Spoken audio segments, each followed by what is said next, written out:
9 years old. Remember that great song that has the line, "I won't grow up, I don't want to go to school, just to learn to be a parent and recite a silly rule"? When I was 5 years old, I went to a spring break camp where I played soccer and football and went swimming. I was terrible at sports. I hate sports, and I love theater.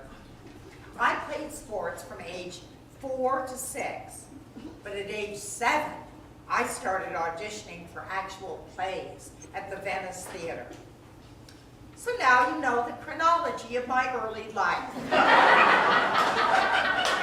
Let's review. From ages 4 to 6, I played sports, but at the magical age of 7, I found the theater, and at age 9, I found myself in Peter Pan.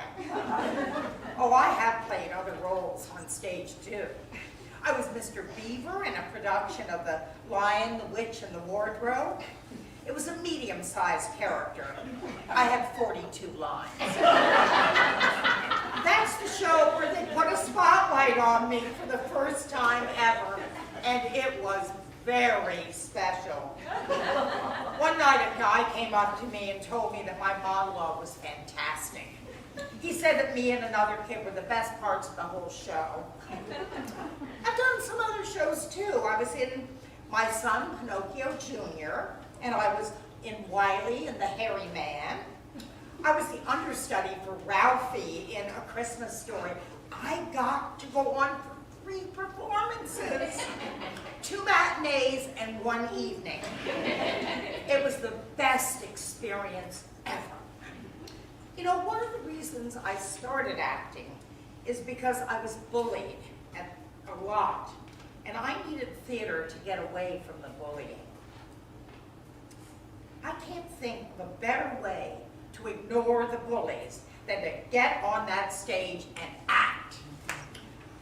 Have I told you that I love doing monologues? They are my favorite. I feel real joy just talking to you about acting and theater. Thank you very much for being a supportive audience. My closing thought is, I hope my joy for theater inspires you to always find your joy. Thank you. Oh, by the way, they call me Jackson. My name's Anthony Corbedo. I'm in 7th grade, and I love this program. Got to work with an elder, shared a story with them. They made a fabulous monologue. They shared a story with me. I made a monologue about it. It was awesome. I loved how it turned out. Good. What would you tell somebody who doesn't know anything about this? Would you recommend any middle schooler who does it? Yeah, I would recommend to do it. If they want to be like an actor when they grow up, like me, this is an opportunity for them to practice, because you won't always have a script to read off of. Sometimes you have to write your own and make your own blocking. And yes. And how was that, writing your own monologue? It was inspiring, because I've never done it before, but like write it and perform it. Also, it made me think about other things that I wouldn't normally think about if I was just reading off a normal script, you know? Excellent. Did you learn anything about people who are a lot older than you that you didn't know before? Partially. I learned, like, they're more wiser, most definitely, and they have a lot more to offer. Like, if you're just talking to, like, a millennial or, you know. And did you and Laura have anything in common? We both like martial arts. We're both loud, but we both talk very differently. She talks a lot slower than I do, has more of an accent. That's great. Thank you. Thank you. Alright, so I walk up to the back door to go outside, and my babysitter surprises me with 2 fishing poles. And in my head, I just think of how many minnows I can just scoop up and eat for dinner. All my life, I was living next to a fish fiesta, and I didn't know it. The last thing my mom told me before she left was, don't fall into the lake. My babysitter said, like that'll never happen. So we're walking to the lake and I think back on what my mom and babysitter had said. Could I really fall into the lake? People don't fall into a lake on a regular basis, do they? Oh well. So we get to the lake and I put on some nice green sardine. We get to the lake and I'm baiting the hook. And I put on this nice green sardine. And if I'm going to be honest, I really wanted to eat it. Anyways, I reeled the hook into about a quarter or half into the lake. And keep in mind, this wasn't a very big lake. So the few times I'm reeling it in, I'm not getting any grabs on my hook. Nothing but a little activity in the water. Right before we just go back inside, I feel a little tug on my hook. I got to grab. As soon as the fish gets a hold of the hook, it instantly turns into a tug-of-war match. Me versus the fish. The tug-of-war battle continues for a few more minutes. I decide to stand up so I can get a better angle on it. But the fish just kept tugging me closer and closer to the edge of the bank. One last pull, he sent me flying into the lake. Landed in the lake, got my pants soaking wet and full of mud. Got my brand new shoes drenched. Fortunately, a kind man was nice enough to help me up out of the water. And my babysitter was too busy screaming her head off. So I'm walking home and I feel my shoes squishing and squeaking. The back door opens. I see my mom's head peek out. She's mad. She sees my demolished wet pants, sneakers, and the horrific mud trail I've dragged in. That's when she snaps. What happened? You know what? I'm done with your foolishness. Get your butt in this house right now, and I mean now. You're grounded for a month. No more Ed Sullivan forever.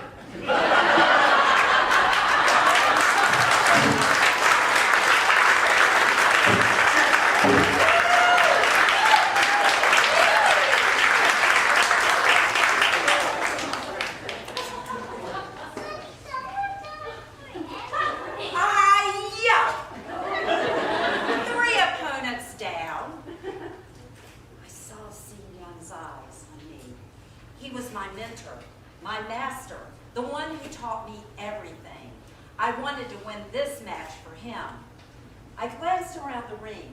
I wanted to see who my next opponent would be. Ethan, his red hair blazing, swaggered up and stepped into the ring. He was at least a head taller than me. We sparred. He got a few punches in, but I did too. I prepared for my axe kick. I looked for the opportunity and then, yes, good kick, I thought to myself. I prepared for another kick, but I lost my balance. I saw Ethan's foot coming right for my chest. Oh, good kick. He got the points. As I was recovering, I saw Ethan getting ready for a spinning heel kick, but I blocked it with my arms. Well, before I knew it, he was back again and kicked me in the chest again. That was the end of the match. I lost. I saw Ethan coming towards me, his hand outstretched to shake mine. Wow, he's a humble dude. We shook and said, no problem. I walked to the edge of the ring. I looked over the ledge for my mom. There she was. Our eyes locked on one another. She said, cool, honey. Who's cool? I am cool. Yeah.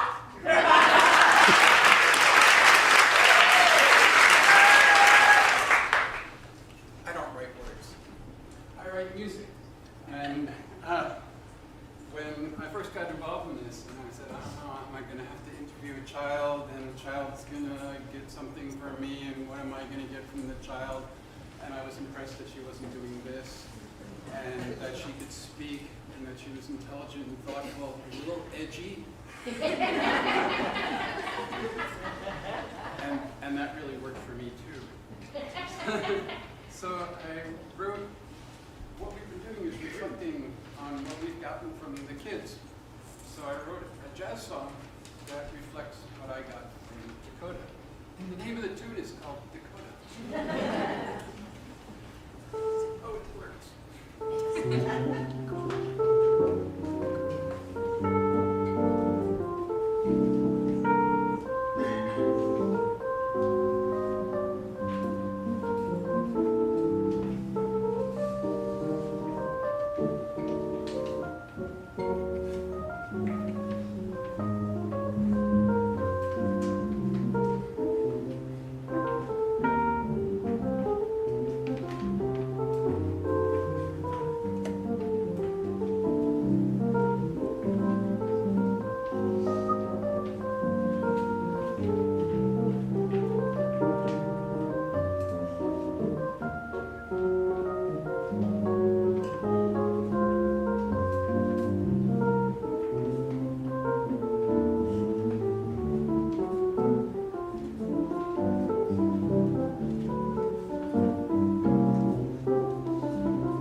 I found really cool was really the going to the rehearsal of the adults about a week ago and watching, taking in how much they had absorbed these children. All right? And I said to myself, well, that's not really a whole lot different from what you did. You just don't do it with words. I can't do anything with words. So, and my family reminds me of that on a regular basis. So you wrote a music piece of music, didn't Right. you? I wrote something that I felt under the circuit. You know, somebody set me up and said, write a jazz tune. So I said, okay.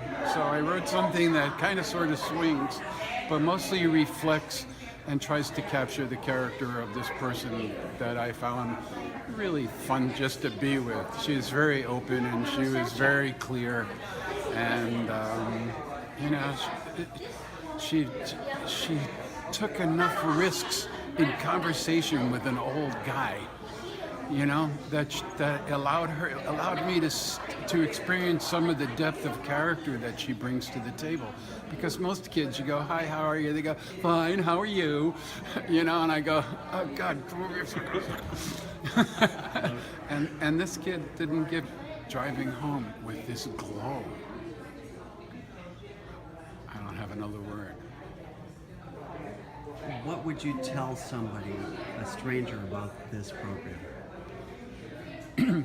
I would say there are still some good children out there. And you discovered that through that. And I was pleasantly surprised. You know, I think one of the biggest learnings is that we are all more alike than we are different. Whether or not you're 14 or 44 or 94, I think we all have the same emotions, we even have a lot of the same experiences. Just kind of fun. I had a fun thing with my little fella. His name is Antonio. And because my name on my driver's license is Antoinette, my name tag said Antoinette, even though I go by Tony. So my grandparents were Antonio and Antoinette. Isn't that amazing? Oh my God. It was just a fun way to meet somebody, and there was an instant connection because of that, you know. And then I think from there, it just, you know, even meeting tonight, he said, I'm so nervous. And I'm like, I'm so nervous. I think the age blurs. It really has been interesting to see what happens between us. And just a very wide open, I was delighted with the fellow that I got said to me, I'm very shy and I have a hard time talking to people, but I can talk to you and say anything. That just touched my heart so deeply, and you know, it's just been a very, very rich experience, and I would do it again, certainly.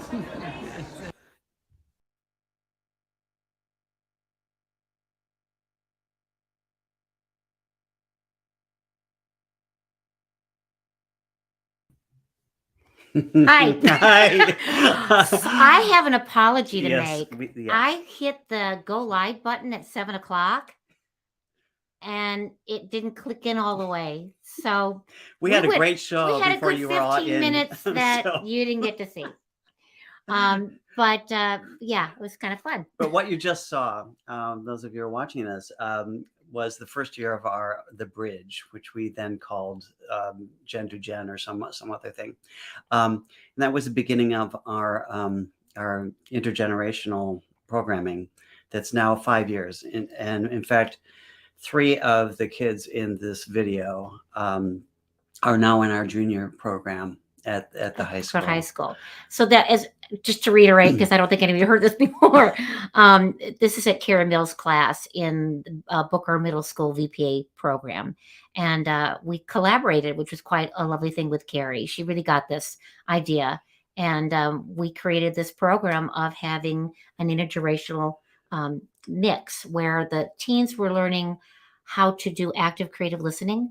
And then they were in front of a 60-plus adult, which we lovingly call the elders.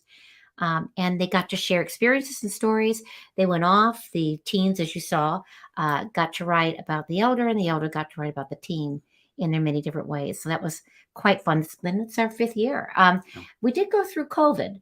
Yes. That changed things a little That bit. changed things quite a bit because we now had to completely work online, which was sort of okay with solo, but that meant that the elders couldn't come into the classroom and students were stuck this way. So it was hard to get the full picture with somebody, um, because some of them were at home. We had to also then have to split the screen of some people in the background, some in the classroom. And it was very odd, but we figured it out. And our final presentation was filmed. Yeah. And we still have that. Right, So right. that was. In fact, in a little bit, I'll show you a little bit of JL and Dennis, Oh, which would that's be kind good. of lovely. Yeah, Just that'd get a be sense fun. of what it's like not being live, but how they had to solve the problem of performing in the setting that they had to. And kind of the cool thing about that is that Dennis was the only out of towner we had, but he was living in Vermont doing this program. Yeah. So he would attend like others on Zoom into the classroom, and all of his dealings with JL, his counterpart, were online. So, And Dennis has been with the SaraSolo Festival as a solo artist. So it was fun for him to have to interview someone, 12 or 13 years old, Yeah. and create a character from that, and really challenged him in a way that actually helped him with his next solo piece that he created. I mean, it was a wonderful experience for him as well. Now, Annie, why don't we welcome those who are watching Yeah, to our little broadcast? yeah, So welcome all of you, hi. the 7 of you who are here. I think, Patrick, I think you're one of them. I'm not sure. You sent me something that just, it was a picture of what's going on, and maybe you were trying to and signal. letting us know that we weren't on. And that's what led me to look at my screens and think, okay, we've done something wrong. This It was is a so great, fundraiser. though. Yeah, The first 15 minutes was the best. It was Yeah, I'm just so amazing. sorry. Yeah, well. It will Anywho, never be. this So, is a donation for our Giving Tuesday to help us keep our educational program together. Who's been giving so far? let me give you some names. Carolyn Michael sort of began our day and wonderfully. Ed Scully, Yay! Joe Godfrey, Yay! great, and Norm Sloan, Yay! Karen Bronson, Yay! Sherry Willard. Oh, Sherry Willard, thank you. Oh, Sherry, that was $200. Oh, good. Incredible. Bobby Burrell. Bobby Burrell. Hi, Bobby. She's going into our adult program probably in the spring. So she's probably going to write a beautiful piece. I'm very excited about that. Yeah. And she says, best wishes to you as you continue the wonderful work you do. Great. And I love it. Jan Docking. Jan Docking, thank you. Yeah, thank you, Jan. Jay Poindexter. Yay, hey, Thanks, Jay. Thank you. You've always been supportive. Bob Trisellini and the Oh, Bobs. Bobs, thank you, dear. Thank you. That was wonderful. Sorka Augustine. And Bob has been a part of the elders. He's been one of our elders in the past, he was there right? one time. Yes. Yep. And Sorka Augustine, who's Sorka, great. wonderful. Did all of our photography. She did the photography for that first program that we saw. That was incredible. And she's a great friend. Robin Fernandez, who just completed the solo workshop. That's wonderful. Thank she's you. on creating a really fantastic show. Right. Dana Wilson. Great. Deb Unger, another solo. In fact, we might even get to see one of her little pitches a little bit later too. Our dear Maureen Martin. Thank you, Maureen. Oh, thank you, Maureen. That's wonderful. Suzanne Hudson Smith. Yay! Great. Barbara Babs Vitale. Oh, who's Babs is also one of our solo, one of our elders, and she's also in the solo for our professional actors. So she's got an incredible piece. I can't wait for it to finish. Deb Shosh, who's always been a great wonderful supporter. Thank you, Deb. Thank you, Deb. This is great. Steve Dickman also Yay. has been around for all this time. Sandra Moulin, who Sandra, has thank you. herself a couple beautiful, beautiful solo pieces, and we coached her in one of them, and it was an incredible, dear experience. It was fun to work with her. Three of us. Oh. Watching her, she was so great at. It was new to her to be directed in the way that we were directing her. Yeah. And she just, oh man, she took every note in and she loved it. It was like a great acting class for her, and her piece was gorgeous. Yes. We'll see if we can't bring that into the city so you guys can see it. It's beautiful.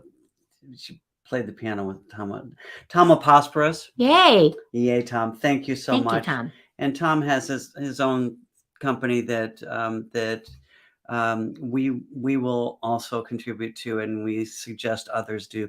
Sorka Theater Augustine, Odyssey. yeah, Yes. Theater Odyssey. Yeah. And Sorka Augustine is with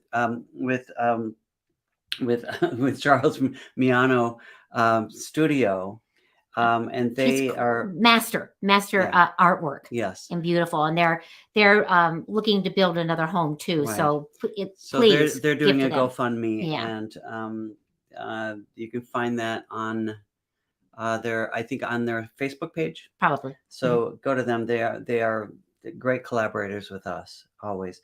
The beautiful Carol Wolf, who we're going to hear Carol, from yeah. soon. Nope. Nope, she's No, not no, going. no, no, Okay. no. She All decided right. to watch. Okay. Hi, Carol. Great. Marcy Burns. Marcy. Oh, Yeah. I'm glad you're back in town, Oh my Marcy. God. Okay. I don't know if she is in town. I guess she is. Sharon Orenstein, who is Thank you, the Sharon. gorgeous Golda Meir in Rhapsody for Golda. I got to direct her she was in our festival, and then we just did it again at the Players for 5 incredible performances. She got a chance to work on it, expand it a little bit, Yeah. and it's just a beautiful, It's a beautiful gorgeous production. piece Yeah. that's going to go off. Yeah. But If you it haven't is- seen, you'll get a chance yeah. to see it. It's part of our development, it was also interesting co-production between SaraSolo, the Sarasota Jewish Theater, and the Players, Right. which is great. Patrick Dorsky, yay! Yay. Thank you all so much. Okay, and, let's talk. We'll let's have talk, more to report later. Let's talk. Let's see a little bit of the JL and Dennis, because Okay. and I'm going to just find it. Here we are. Okay. This is very fun. It's a nice little. Alex, you won't believe what happened the other day. You know Richie, right? Yeah, the one with the small circle glasses. Yeah, him. We were playing around, like kids do, and then we seen this door. We've never seen it before. So, we opened the door and we feel it was a basement. So, we went in it, and we seen a whole bunch of creepy statues. It was like they were just following us, left to right, front to back. It was just so weird. Then, we seen these candles. I know, we did like them. And then we were just so interested in them, and all of a sudden, hey, you guys down there, come here. And then this sassy nun drags us out of the basement into the yard. It was so embarrassing. Just when I thought I was gonna get away with it, I was handed a letter at the end of the day saying to bring this back by tomorrow with my dad's signature. Yeah, I know, I was so scared to go home, but I had to. When I got home, my dad was sitting in the same old chair. Handed him the letter without saying a word. Went to my room so quick, cleaned anything, everything. Because maybe if he was mad and he said I was cleaning up something and he came to my room, he wouldn't be as mad. 45 minutes passed, still nothing. So I peeked my head out the door just the slightest bit and seen the paper ripped up on the floor. I asked him, did you read it? He was like, yeah, I read it. It's just so dumb. Pay $5 for each candle? Someone must be off their rocker. They must have their pennies in a bunch if they think I'm going to pay them. So I laughed and went to my room. Then, the next day, I came to school. Today, they didn't even ask for the paper back. I wonder if Richie got in trouble. I'm just kidding. I know he did.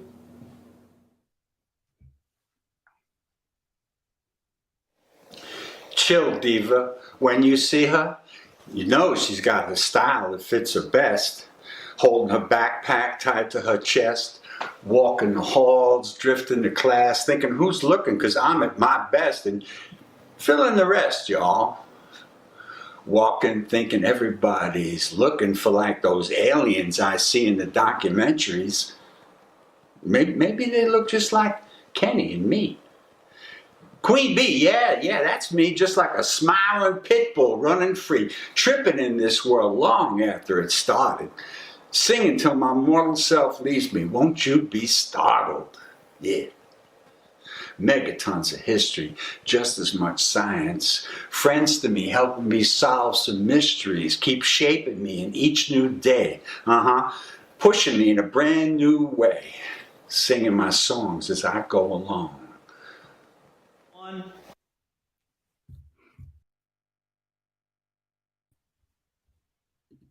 Ta-da! That's great. Yay. That was wonderful to see that again because it's been a while. Yeah. I just love Dennis, and I just love working with the students.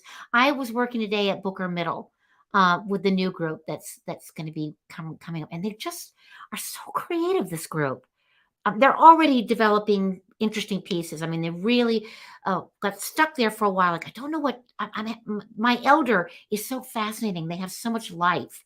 I don't know even where to begin. And then they got it. And so today, the exercise was a writing prompt. One of the writing prompts was to just tell a story very briefly about when they were a kid on the playground or when they were playing with someone and maybe something happened. Just think about that for a while. And they wrote it down and a few of them shared, which was nice. And then I said, okay, great. Now let's go back into that prompt. Go back. You're going to write it again, but this time you're going to write it in present tense as it's happening. Like, I am walking on the street and I see this really scary guy and I don't know what to do. And so I want to run. I'm going to run. And I see an alleyway and I'm just going to run down the alleyway. And that kind of thing. So they got it and they went back and wrote, and an aha moment happened for them. It was, they've discovered that by saying it in present time, going back to the age of, like, one of the girls said, I had to go back to the age of 6 and figure out how I spoke at the age of 6.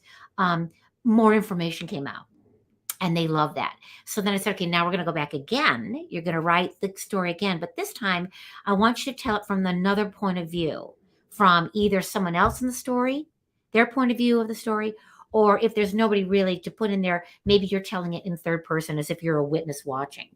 Scribbling away, and another aha moment hit for them. More information came out of it, and one of the young ladies said, wow, I had to tell the point of view of my older brother who's always ragging me about my grammar, and to sit down and think of writing this again in his language was really eye-opening for me. So they're now kind of getting the idea that they can be more expressive, to get away from the idea of they're not giving a report, which quite often some kids will fall into the trap of. They're so concerned about being right, kids now. They want to get the right answer. We always did. Yeah. School is part of school is being right. It's having the right answer. And maybe in Right. science, And that's I always more confuse them important. because I say there is Yeah. no right or wrong in theater. There's just, better choices. So this is something we have, and the kids have spoken to us about the same thing, that it's so refreshing to have a couple of people come in and say whatever you are thinking, whatever you are working at, as long as you continue to challenge yourself. Let's keep moving, but it's not right or wrong. It is your words. This is your life. This is your tale.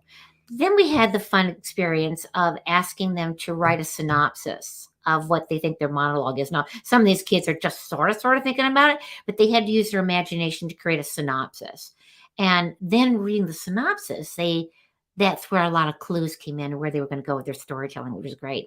And then I just said, okay, the thing that changes the most in a monologue in solo work is the beginning of it and the end. So what you're going to write next probably will change, but I want you to sit down and write the first line. Scribble. And they came up with some great stuff. Some of it is like to understand, why are you telling the story right at this minute? Is this something that could wait next day? Is it something that could have been done before? And so they were beginning to find the way of allowing their characters to have an immediacy for telling story. So that was a really exciting day today in the middle school. And it'll be fun to go in. So, and you're talking about going into the classroom. There are a few weeks where the elders actually come in as well. Exactly. And I played this earlier, but the screen wasn't on. So I'm just going to pull this back up again. And we can talk over it because it's silent. It's silent.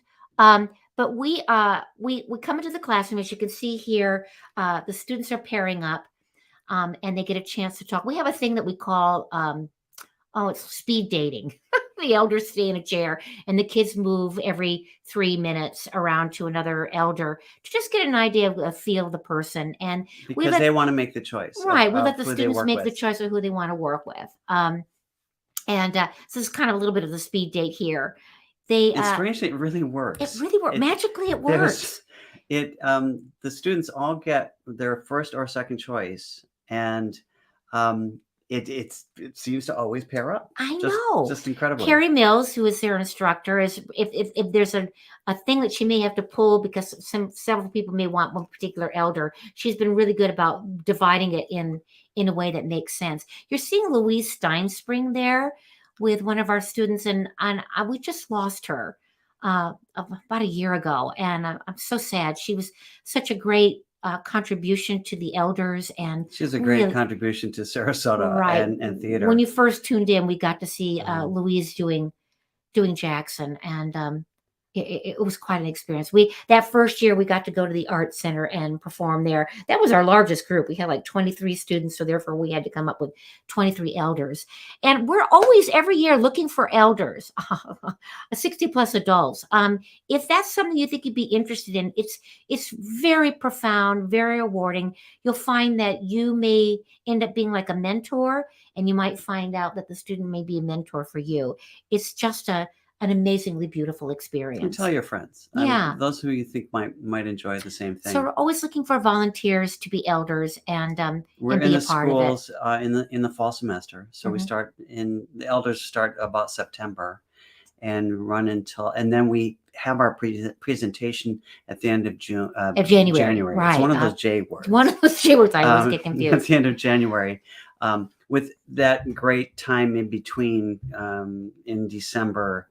Right. What would be the first Presbyterian church this year? Yeah. They have a wonderful little black box stage area. And keep tuned in for us. We'll let you know where that is. You can see the goofy group there. And I'd love for you to be in the audience. And if anyone wants to help us out in being a solo, not a solo, but be a part of it, we would love that. All righty. Now we said that we had a performance that Blake and I had put together for you. And we also have a special guest artist joining us this evening. And to be completely honest with you, I said that and then realized this morning I didn't really have my guest artist yet. And I didn't know what I was going to do about that. And then Blake, we got on the phone our guest artist who happened to appear on our phone. So I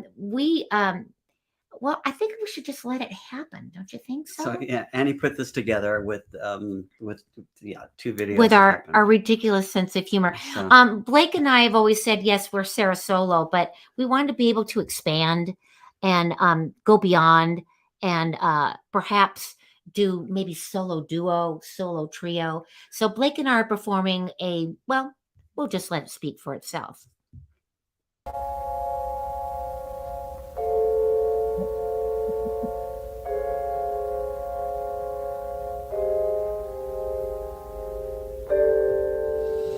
Annie,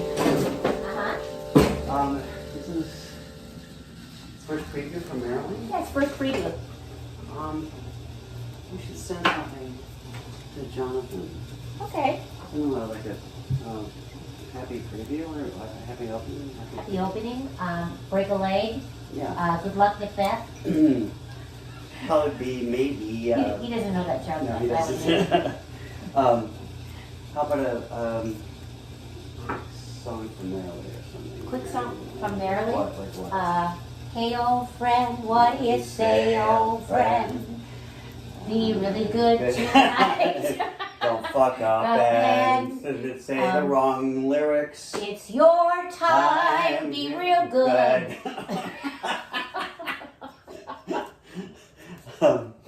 It started out like a rehearsal.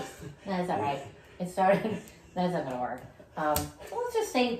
Let's just wish him happy things. Yeah, we could. No, Thanksgiving's coming up. Oh, you can do that. No. Happy opening. Happy Here's to your open- happy Here's opening. to your Happy- happy open. Now that could be taken two ways. Okay. Okay. Um, I hate breakaway. I do too. Yeah, it's and he won't understand Good Luck Macbeth. So let's just say have a great run. Have a great run. and we'll see you in a couple weeks. And we'll see you in a couple weeks again. All right. So where's the phone? Oh, God. Where's the phone? Let's record You want to this. use my phone? Where's my phone? Oh no, wait. Here it is. Oh my God. Okay. Okay. All right. Record. Let's record.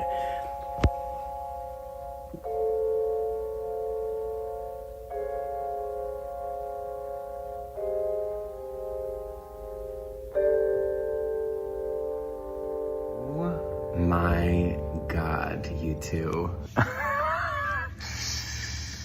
I had a plan to make you a video response with my feet.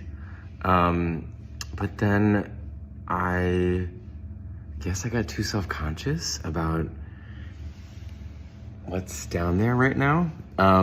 Meaning my floor. I have not cleaned. I just moved into this apartment, and so there's like books everywhere. Oh my God, just looked at that yesterday.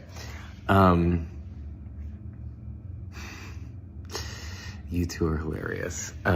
We had a great first week of previews. Thank you so much for the video and the well wishes. And some original cast members were there on our first night on Monday, which was really sweet. And very much looking forward to seeing the two of you on December 11th. It's so soon! Hope all is going well. And yeah, just thank you so much for that video. Sending you lots of love, and hope that we're doing you proud here at New York Theater Workshop, and looking forward to seeing you on opening. All right. Bye.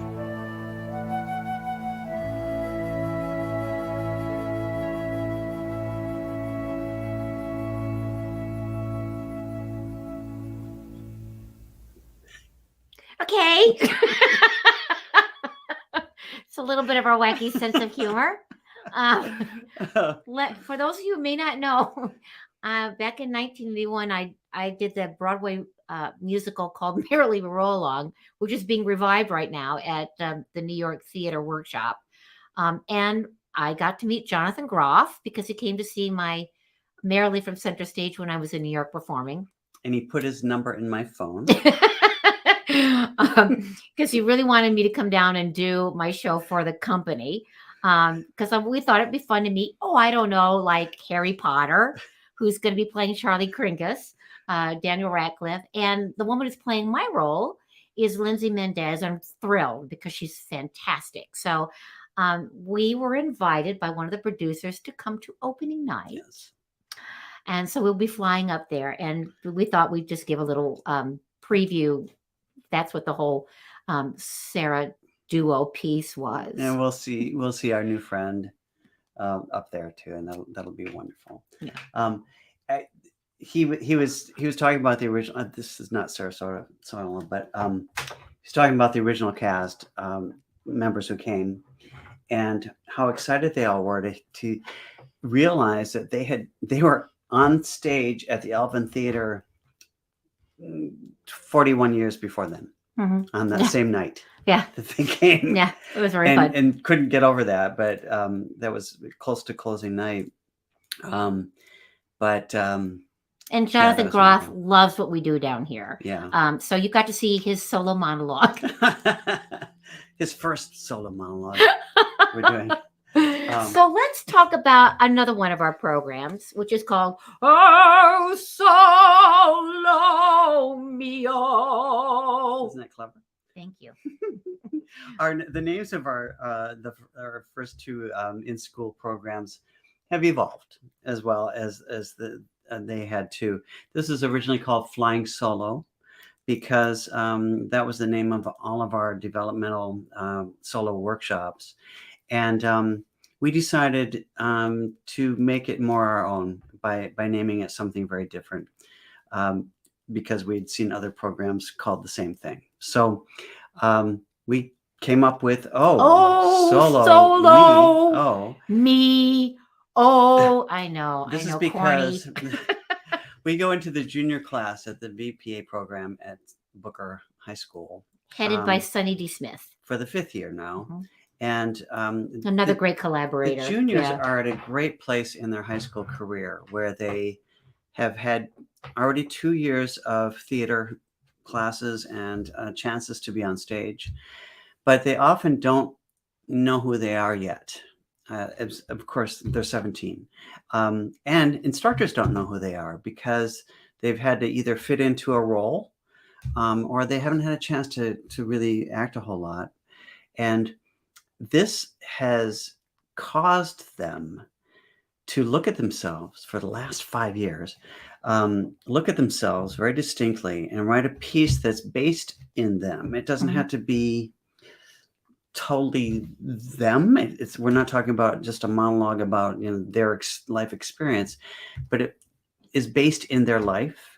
And they may have a character who's a narrator, for instance, who reflects them totally and tells a part of their story. And it becomes, I'll use the word profound because it often is. Scott Keys wouldn't mind me saying this. We'll hear him talk in a few minutes. Oh, we will. He's going to talk to us. But I will say, when you hear him talk, just imagine him sobbing while he's doing it, because the first time he saw this program, because these were not his students, he had the freshmen and the seniors, so he would have these the next year. He said, "I didn't know they could do that. I didn't know that about them," and it was so moving for him. Yeah, and this is another generation that doesn't feel like they have anything important to say, or they do, but no one's, who cares? They're just teenagers. Yeah. So to see them feel empowered, I think I may have to play a little bit of Fed later because he had quite something interesting to say. But it's part of our job, and it's part of what the program is and does.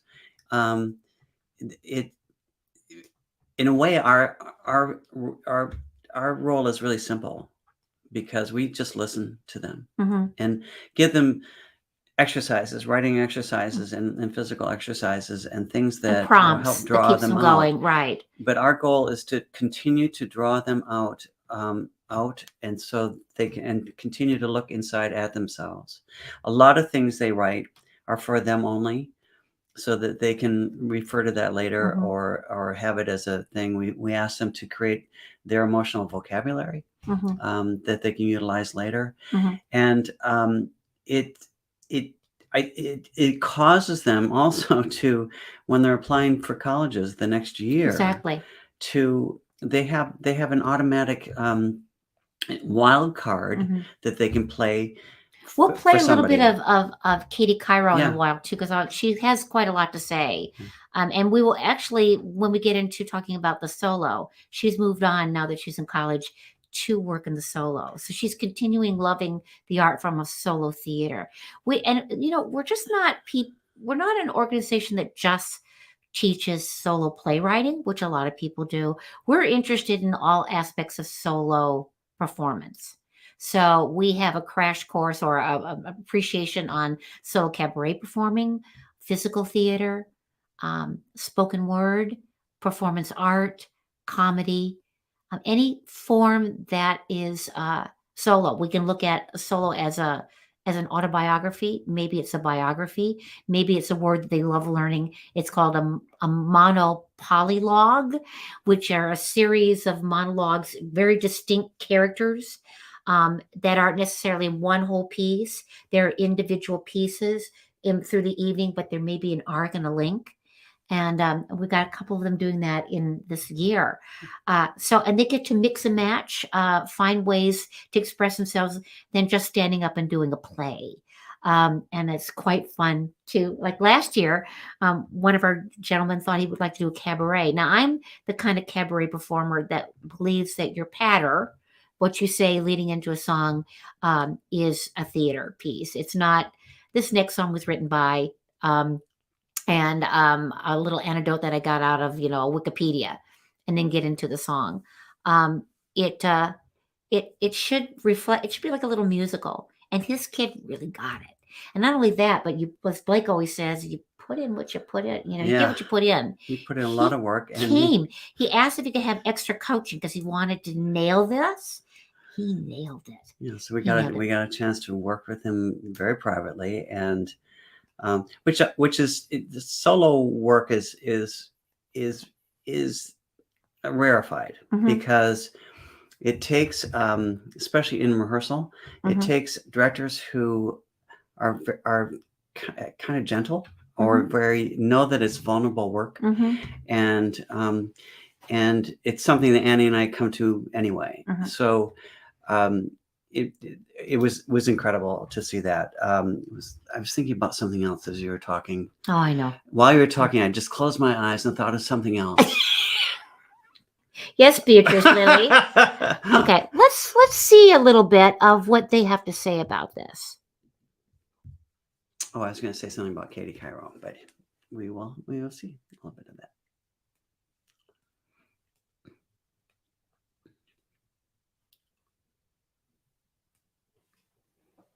Hi, I'm Scott Keys, and I teach theater at Booker Visual and Performing Arts High School. And I just want to talk a little bit about SaraSynergy and the great work that Annie Morrison and Blake Walton and all of the SaraSolo people have done with our juniors the last couple of years in giving them a chance to create these solo pieces. It's so great that these kids get a chance to invest in their own life as being a piece of theater, to take stories from their own life and create a work.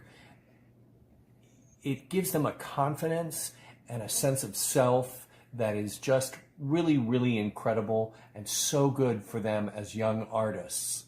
One of the things that these solo pieces do for our students when they're working on them, they get to investigate their own life and delve into what makes them tick as a person. Stories of their own life that they mold into some sort of a one-person theatrical story. And it brings them such a sense of self and self-esteem in doing this. They become a star of their own life, so to speak. The other great part is as they head off to college, so many colleges want what they either call a wild card video or even essays. And from doing this project, with both from playwriting and from performing them, they have material as they're going into college to find that unique profile piece that they can send off to colleges. And it just really makes them stand out, I think, with colleges, universities. The SaraSynergy project for our students really helps them find their own voice, who they are.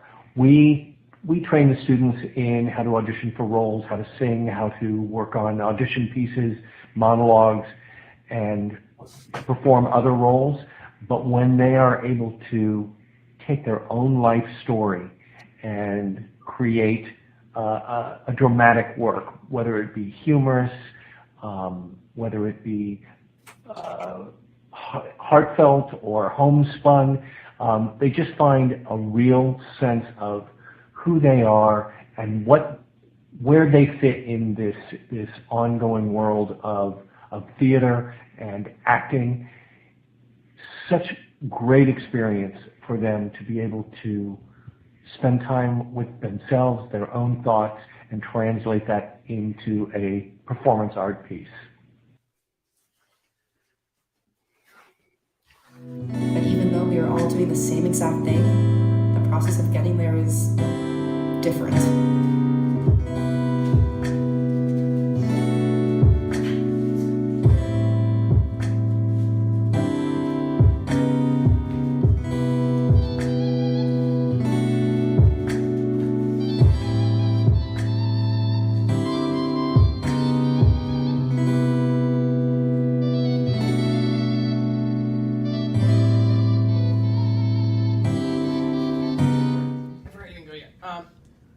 Something that really, really helped me with my script writing is I'm a person who builds up other people.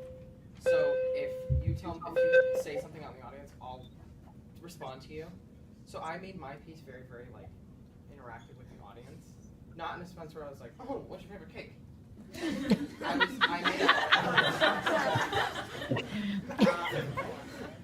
I would just say something that I didn't even realize it was funny. I would say something about my dad. Like, I think a good example was I said something about my dad. And I said something about him working in a retirement home. And they were like, oh, that's kind of funny. And I was like, yeah, because he's old. And he's like, he's going to be in there someday. And then it was like, oh, that is so uncomfortable. Like, oh, are we supposed to laugh right now? Like, and I was like, yes, you can laugh. It's okay. And then my dad stood up and did a little funny little thing. All right, do you? Okay, fine. All right, Andrea. Jesus. Solo Synergy is an enlightening program that brings students not only performance skills, but also life skills. Confidence, communication, and the ability to express are just a few that I gained and am so thankful for. SaraSolo has taught me patience by having me drive alongside snowbirds.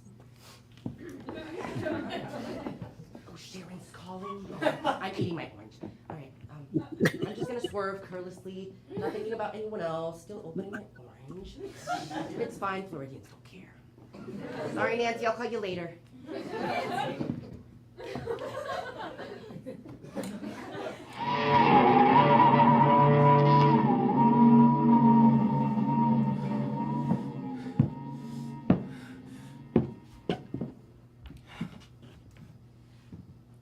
I have a panic disorder.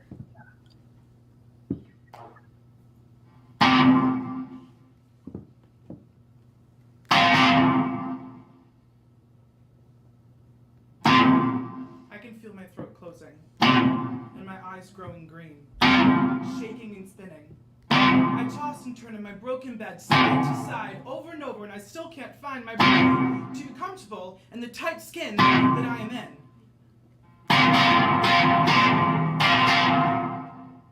My skin is too tight. My skin is too tight for my body. My body's too small for my mind. My mind is way too much for this earth. It seems like I am floating in a galaxy's black hole and I can't ground myself. I try to swim out of the black because I keep finding myself, and eventually I'll splash into the blue and I'll feel free.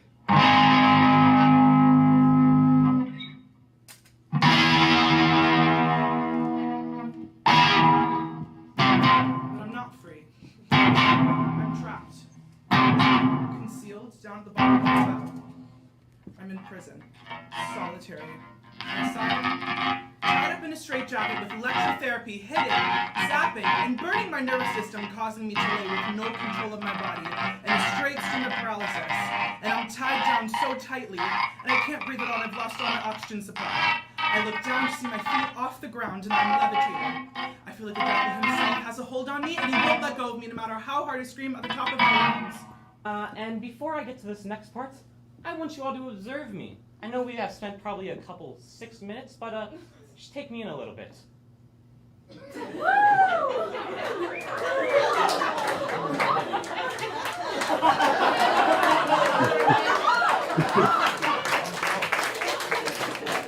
Sorry, I didn't even know that you guys were there.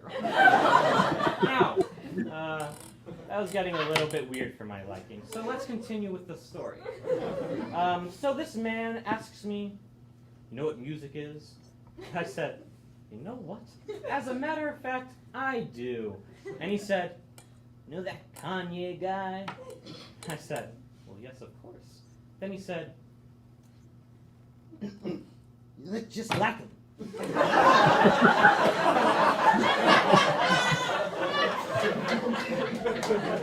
Are you two related in any way? And I said, well, yes. We were twins who were separated at birth. And then slowly drove away, rolling my window up, leaving that man in absolute shock. And on that note, I think it's time to pull out the tearjerkers. Specifically for you, Mom. If you're not crying already, you're not my real mom.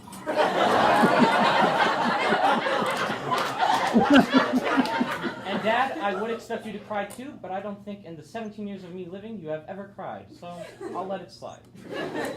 Now, I've noticed that there are a couple of parallels between my relationship with my father and California. that even though they are thousands of miles away and not always with me, my love for them will never fade away. If anything, the more time I spend away from them, the stronger my love grows.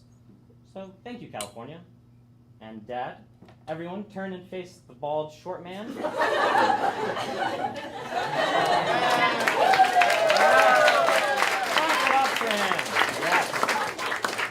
Not gonna lie, I'm completely and utterly surprised that you actually showed up. So thank you. And I love you, Dad. That's not written in the script.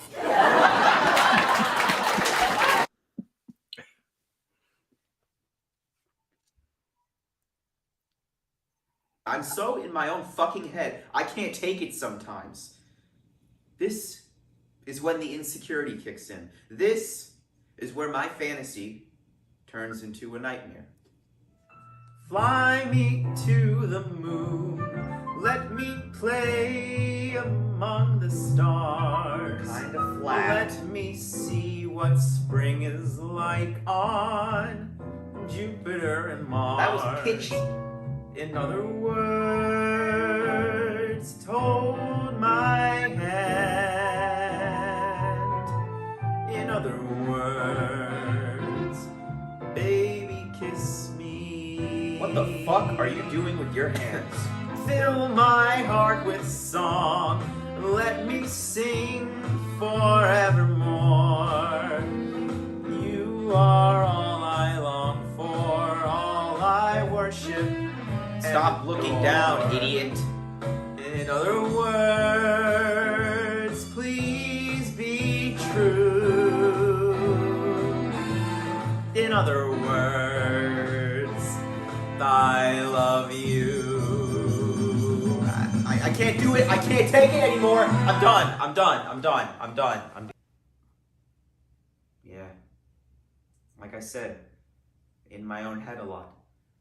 Solo Synergy was an opportunity for me to realize that every story in my life has purpose. If I just pay attention and really focus on it, everyone can learn from everyone. So everyone really does have a story. Thank you, Annie and Blake.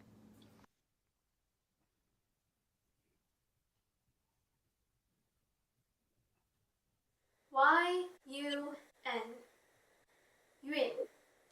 It means cloud in the Chinese language, and it's also my middle name.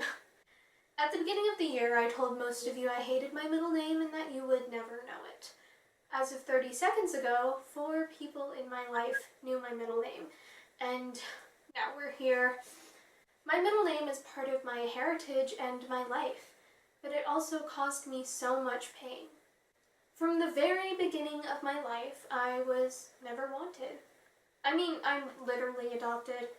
One man's trash was another man's treasure, I guess. Come on, look at me. When someone didn't want me, they placed me in the donate pile for those in need. Those in need were my parents. They are both wonderful, creative, beautiful people, and they're also white. I am anything but white. When I looked at my parents when I was younger, I didn't see a different race or ethnicity, I just saw my parents. Growing up, they weren't white, they were just mom and dad. As great as it was to be oblivious to the existence of race, all fairy tales must come to an end, and we must face the real world. My real world consisted of private school. And I know on Sundays some people went to praise the Lord, but I pretty much went to hell to study Mandarin. That didn't really work out for me. But Sundays were the only days of the week where I got to be around people that looked like me. I guess that's probably why my parents wanted me to keep learning how to speak statistically the hardest language, even at the age of 4. Even with all the culture, the language, the food, the clothing, right down to the hooded eyes, it still wasn't clicking. Now, being a Jewish Asian doesn't really earn you a lot of playground cred in elementary school. No friends for me. What a shocker. Like learning about the Terracotta Warriors. Once we were shown pictures of the warriors and all heads turned towards me.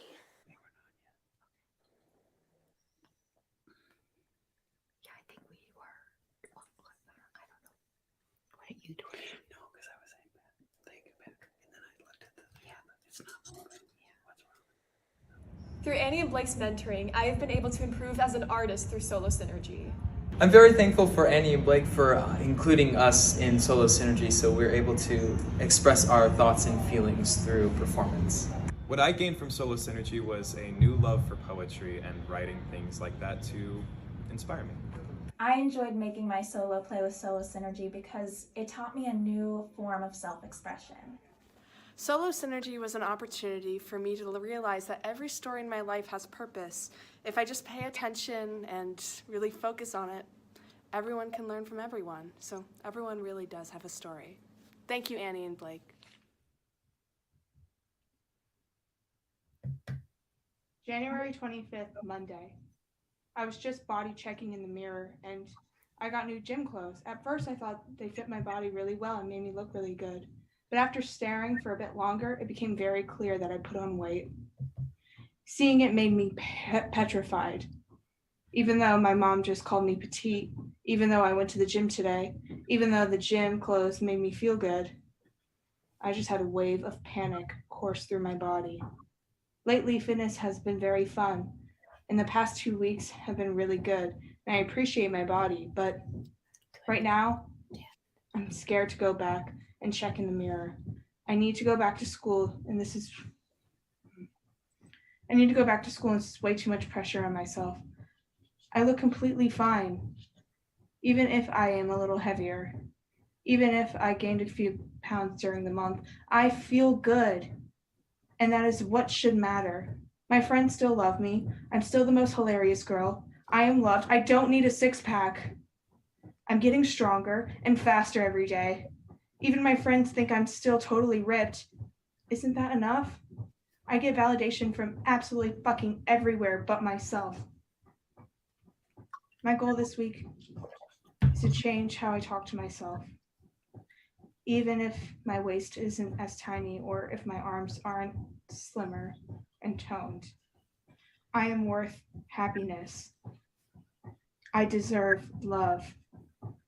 I'm a good person. Lifting weights doesn't determine whether I am worthy or not.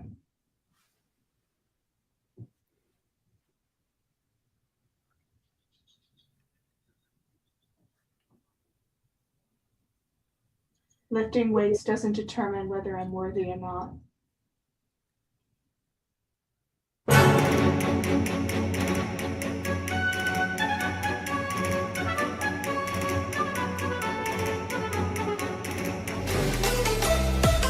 Welcome to today's 30-minute HIIT workout. Today we're going to shred you up. Today's workout is going to be a ton of fun.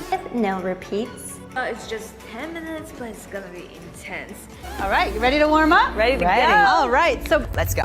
Booty back and down with a jog in place. All you have to do. You guys ready? Yes. Oh, yeah. Let's start with our 30 seconds of gorilla burpees in about 10 seconds. Here we go. Drive up. Breathe. Make sure you breathe throughout. Give me a couple more. You can do 3 more, maybe even 10 more. If you've never been fit, you never will be fit. Have your abs, they're there. Everyone has six packs. It's just revealing them, right? Getting that layer off the top. If you're trying to lose weight, being more active is a great start. You knew what you were doing when you clicked on a workout that said intense, so you came to work. If you've never been fit, you never will be fit.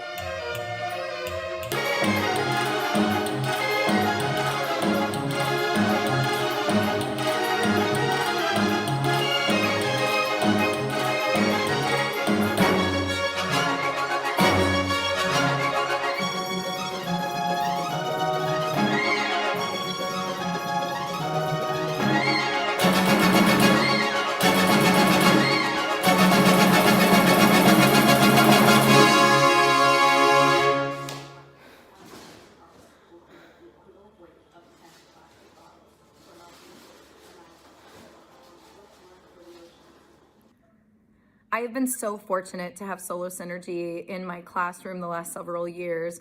This type of work has really opened my students up.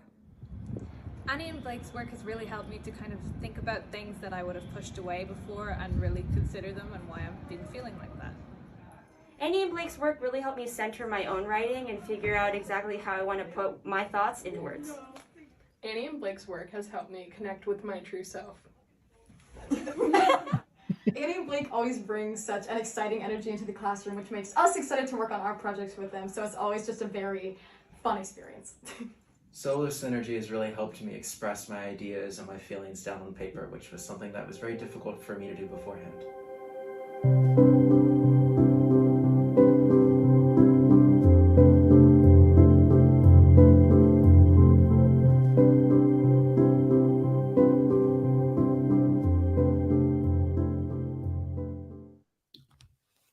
Wow. Well, that's great. It's fun to watch that because now we can add to it. This year of students, I have a feeling are going to have, well, even last year's. And we didn't really put a lot of last year's in this year. They just amaze me because they discover that they have very unique, interesting stories to tell. And the one with Annabelle. Weber, who which was you doing just Fit saw, Girl. that was the last one. Yeah.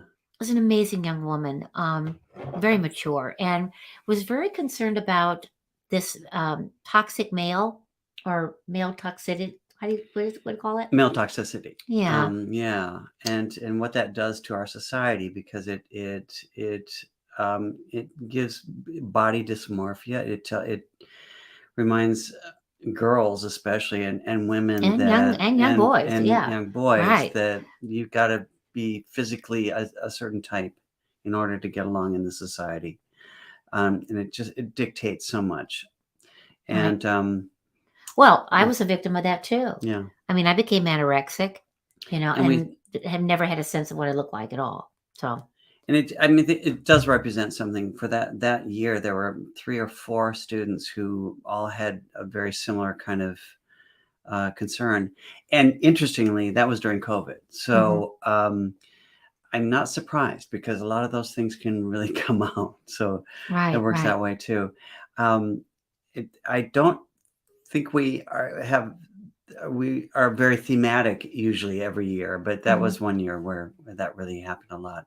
Annabelle, I think is very successful. She's going off to college to do comedy, isn't it? Right? Yeah. She's at Columbia College in Chicago. To do comedy, and that's where Upright Citizens Brigade and other Steppenwolf and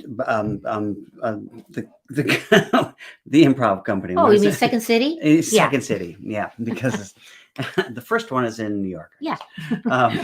Second City. Maybe not, but maybe somewhere else. And she really she can probably do anything she ever wants to, because Exactly. She's an example too of somebody who's armed with knowing themselves and finding out things very distinctly and being able to express them a lot. And she was quite a leader of that class in so many ways. Yeah. I'd like to show another one of our star students, Katie Cairo. We've been watching her. She started the year before, or was it 2 years now? She was in the second year. She was in the second year. Katie also is a very mature young woman. I got to meet her when she was 12. She came to work when I was teaching at Broadway Theater Project. And just anything you give her, she'd do. She's just a delight to work with, and very mature and very well spoken. And she really took to the program in a way so well that we asked her when she was a senior, did she want to finish her piece? Because when they perform in January as well, that's usually over 3 days, because it's 10 minutes. They get to do 10 minutes of a larger piece. And for some of them, that's all they need to say. That 10 minutes is probably all they needed on that subject. And others feel that they really want to expand it into a full piece. And Katie was one of them. She was clear right at the end of the year that she had more. And so we invited her to do our what was a virtual festival, which meant that we are going to film it. She expanded that piece to 55 minutes, almost an hour. And then now she's at UCLA. And consider her very successful. She came back to do our The Solo. When we talk with about the solo, I'll professionals. show her a And little we'll bit of talk that about too.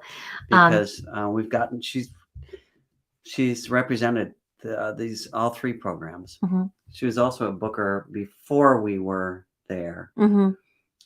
Let's have her talk a little bit about her experience. Okay.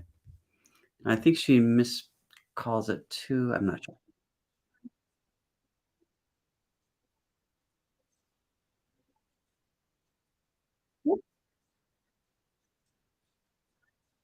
SaraSolo. Now, what is Flying Solo? It is a program that helps students write and create their own solo theater. The goal is to create only a snippet of a larger piece that will one day become a full solo play. And what the process looks like is, with my class, we got to pick either being a director, a writer, or a performer, or a combination of the 3. And we worked with our directors to write our pieces and eventually perform them. Now, Anne always says that even though it's called solo theater, it truly is a group project. And that is entirely true, because even though you're writing independently, you still need input from your class, and it really just brings you closer with the people around you, being in that vulnerable of a state to share your work.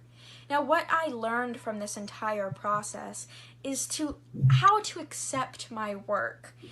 Because when you're writing all of these different drafts and you're coming out with all of these ideas with your director and your class as a whole, you have to learn how to take constructive criticism and be open to new ideas as well as your own. And the thing with me was I couldn't learn to like my work, and so I was going through all of these different drafts. But finally, when I got down to my final idea and what eventually became my performance, I had to sit back and say, you know what? This is my work, and I love it, and I love myself. And I think that this entire process was just so therapeutic for all of us.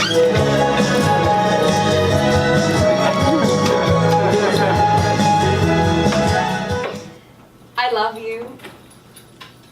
The way you stand. The way your eyes light up when you laugh.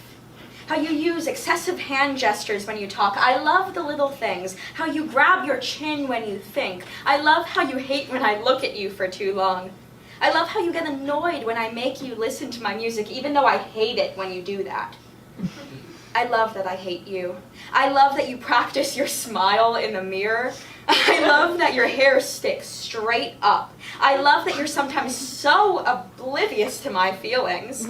I love that when you sleep, your mouth hangs open slightly.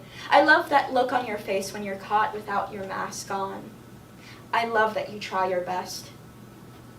I love that you hate me. I love you. I wrote that for a very special person when we were still dating. We are not dating any longer. How awkward.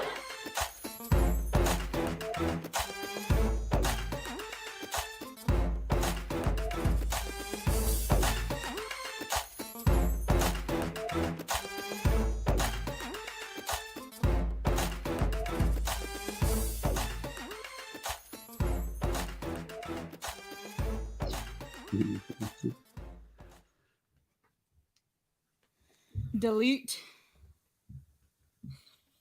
Delete. Delete. Oh.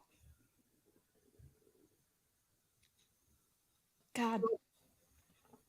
He's just too beautiful in this one. I love you.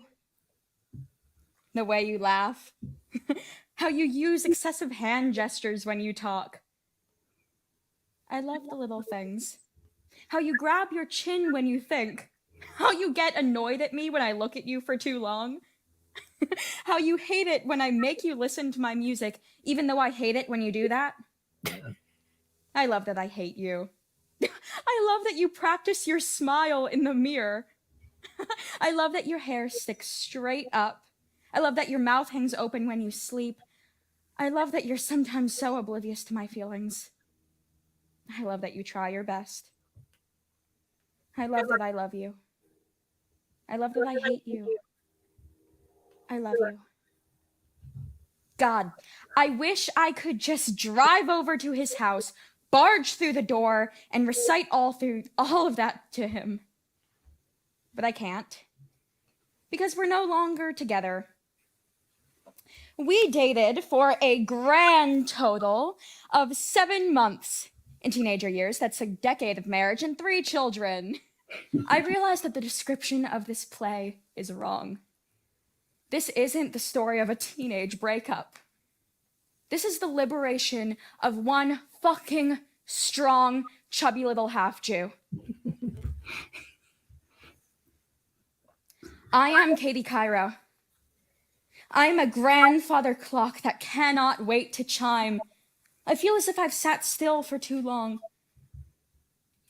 I like screaming to music in my truck with Marcus. I feel things way too deeply. I love knowing that I can change the world. I wonder if time is speeding up or slowing down.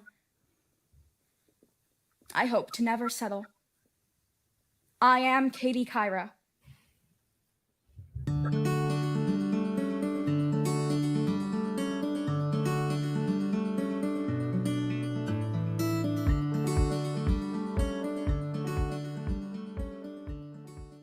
I just love that so much. She's such an amazing young woman. It's fun to see where she started with it and when it became a play. And she's somebody who will continue to do solo probably throughout her life because it's an art form so that well speaks to her. It's an art form that does. really speaks to her. I can't wait to see her first piece in LA.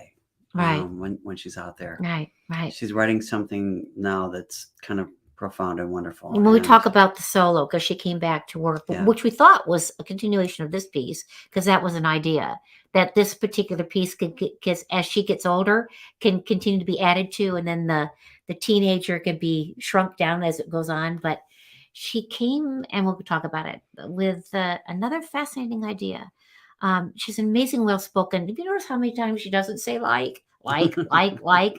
Well thought young woman, and I miss her terribly. Yeah. So glad she's in our life.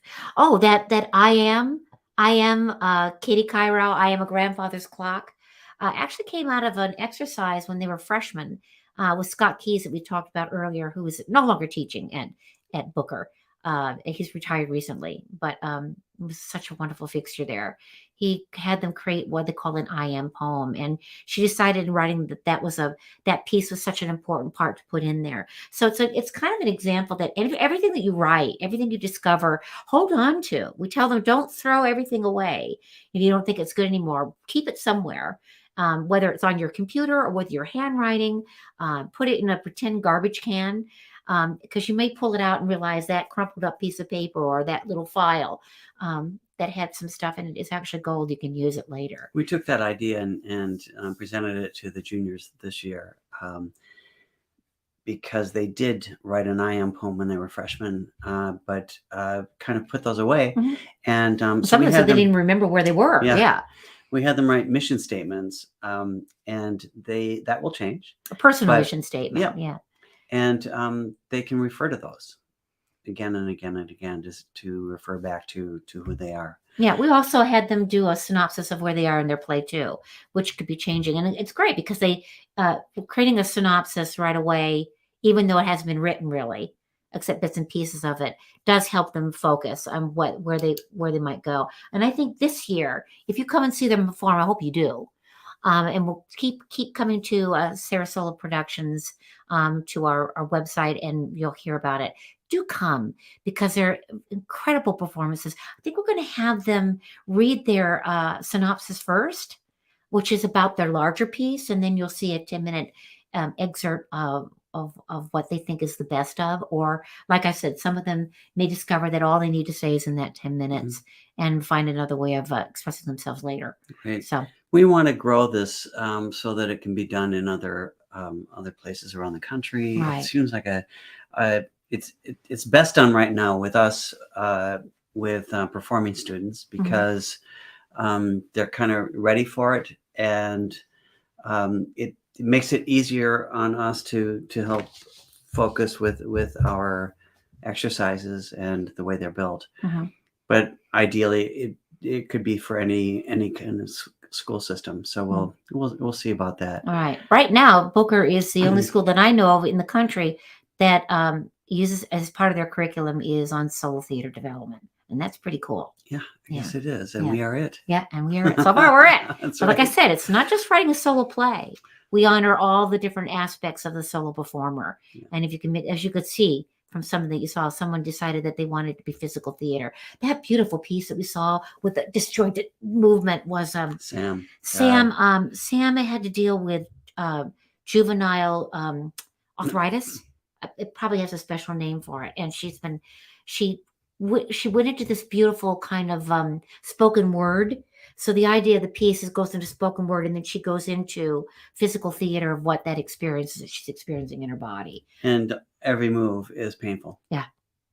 I mean, physically for her, Yeah. but she forgets about it when she's dancing, even though. Yeah, So. it's just incredible. What more can we say about this O Solo Mio program? I'm sorry to say it makes me want to do that every time, and the students hate me for it. No. Well, one of the again with this program, one of the great aspects is the final performance, because it isn't just in the making of the pieces. It is finally in the presentation of the piece, because that is where, not everyone, but that is where they make leaps. Right. Some people get to present, and that's great. All the students will present, but and there are students that's never going to be their thing. I get it. It's never going to be their thing. They'll give it a try and they'll say, "I'll never do this again."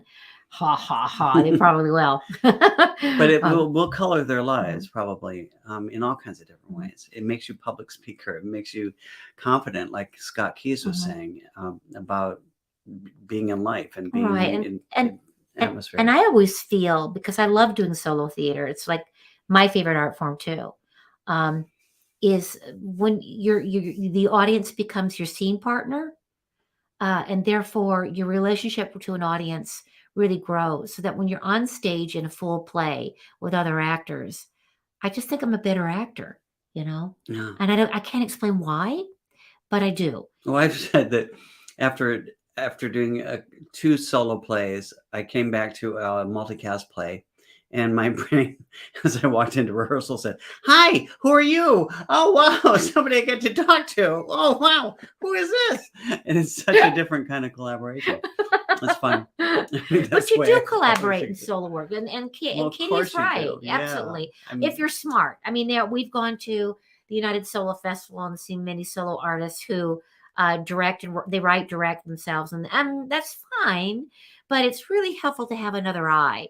It's a special thing, and Blake is really good at solo directing, because he is very tender with something that is so personal as a solo person. Even if you're doing The Belle of Amherst, which is written about Emily Dickinson, it's still vulnerable. It's still, you're playing character, but you're still out there alone, without a net. And we also discovered in our festival, our stage managers got a big thrill out of it, because they had to breathe with the artist. It was something they never did before. It's one thing to be at the helm of a musical, but to be at the helm of a solo artist is a whole other animal. It's quite rewarding. Yeah. Absolutely. We could, let's see. Let's just play a little bit of this. When we were having, okay. Something else. Thank you. Carol Wolf told us it is called rheumatoid arthritis. Thank you. Rheumatoid arthritis. Okay. And she was beautiful. And it was juvenile rheumatoid arthritis, right? Because she's Carol was there, and Carol Wolf was there, and she saw that performance too, and it was remarkable. Thank you, Carol. We had during our what do you call it? The COVID period, and everybody had to be creative and do it online. We saw little bits of that performances. Let's just hear a little bit of what the students had to say with a moderator, which we happen to know very well. Let's see. Um, that's an interesting question because I think I play a variety of roles depending on the student. But for all of the students, I mean, obviously, I essentially serve as the warden to make sure that these guys are staying on track, you know, but also the conduit between Annie and Blake and the students and making sure that communication is flowing. You know, I might read their pieces ahead of time. They might come talk to me about specific things. Some of the, I do know a couple of the pieces because I was there to help directorially and to help with filming and prop needs, anything you might need. You know, in the past, it's been anything from like, I might have to help find a location or help with costume. It could be just about anything. So I guess my role is kind of like, if I had to say it, it's like fairy godmother. I'll help you make it happen. I'll help you make it happen. That's wonderful. Someone make her a shirt. That's great. Yeah, in some of our past shows, when we were dealing specifically with older population who've maybe done solo pieces in the past and are part of the festival, it's a very unique experience talking to the director and the performer and anyone who's contributed to the piece, because it's a very unique experience we're finding.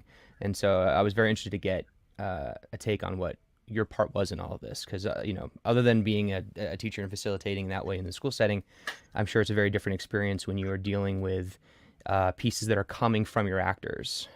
It's their brainchild that they're putting on stage or on film. Yeah, I think one of the biggest things is, you know, the way that the program is structured, the students generally don't work on their own as much. They're working in groups, and most everything are group projects, or they're shows where it's not just one person. There's obviously multiple people. So to give them the chance to experience a process where they have to look so deeply within themselves and rely on themselves, even though we all know that the solo play process is a collaborative effort. Obviously, we're all here tonight, but you have to look so far in and so truthfully into yourself. I think that was a great awakening for these guys, and I'm proud that they were willing to just ride that process out and see where it would go. Right, and also, I just want to chime in on that. A lot of them, and I would probably let them talk about it, found another person in the class to help direct the piece and or help flush it out. Right. Yeah, and maybe even just be an eye, just be some other person, you know, to. Plus, we also had seniors that came in to mentor in any possible way they could, or even help with some of the filming too. So it's solo theater, but it's in this situation, it's very collaborative and it's lovely. And this anybody? We are 2022. You're all juniors here. Okay, fantastic. Out of curiosity, and if you don't have an answer to this, that's perfectly fine. But does everyone here? Is everyone here looking to continue this as their career, or is anyone here knowing already that this is something they're exploring now and not something they want to continue? Go ahead. So my plan is, through theater, I have found other things such as costuming or doing makeup for shows like this. And that's really what I want to do for my career. And I've just found through theater, because I also enjoy writing a lot, I found through theater that writing is the perfect outlet for me to kind of write out my inner monologue that's constantly going on. And it's just a good outlet for me to put in the energy that I get from myself and the ideas that I get in my brain, while it's still not necessarily not necessarily the career that I want to pursue. So it's kind of like my creative outlet. Gotcha. Thank you. Anyone else? Yes. I also am not pursuing theater. I think that like through theater, because I've done this since about 5th grade. So through theater, I've definitely learned so much about myself. And I feel like when I look at my peers around me, not necessarily the theater group, but like my peers at just school in general, I feel like I kind of know more, or I've explored more about myself because of theater. And so through this, I've kind of learned like how I want to proceed in life. Like I believe I want to be a clinical psychologist when I grow up. Fascinating. Yeah. It's kind of interesting to see how like I came to that conclusion. Cause like for years I was like, I'm gonna be in theater, but like it's always cool to know that like I don't hear this a lot, but like theater's my backup plan. Like I love it. usually it's the other way around, right? And so it's really awesome to think about like through theater I found this other thing that I'm really passionate about, and that I can still go back and do another thing that I love, even if the clinical psychologist doesn't work out. But that's why this can be profound, because people find themselves, and often very early, before they graduate even, they're off on another avenue that maybe, and this brings them to anything they do in life. So that's great. Absolutely. Yeah. And I hope that question doesn't offend anyone, because I think this is the perfect time to be starting to explore that, to be more sure of the things you want, or to discover brand new avenues that you hadn't considered before. And that's why I think this kind of work is unique in a school setting. If I had it my way, I think engineer students should be exploring this kind of work. And maybe someday that will happen. I think that'd be really fun. I think the benefit is clear when you're a performer. But I think this kind of exploration is great for everybody, and everyone has that story inside them.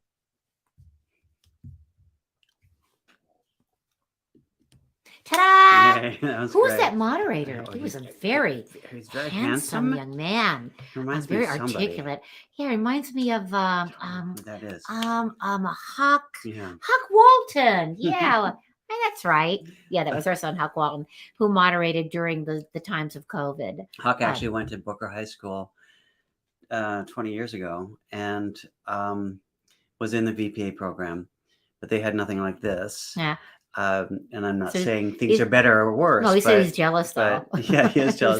Because it took him a while to discover it wasn't immediately musical theater, because he was already starting to write music, and that maybe there are other ideas. And he actually created a band for a while and kind of did that as a rebel thing for himself. But is now back to producing and doing musical theater. Exactly. So there he is. Well, I think we should, for those who might still, someone who knew, because I see another number in there, we probably should do our performance again then introduce our guest artist. Should we do that? We might as well just do it another Carol, time. you got to see it. You got to see it. But time, I know. I think it'd be fun to see it again, because it is. And well, Blake and I, we do SaraSolo, but we also want to expand doing Sara Duo and Sara Trio. So we wrote a piece called a great what is Run. it? A great run duet, and then we have a monologue that comes after that with our guest artist. So, oops, what did I just do? I don't want to do that. I did something I don't want to do. I hope I did the right thing. Okay, I want this. I actually know how to do this. It's here somewhere. I probably should put my glasses on. Here we go.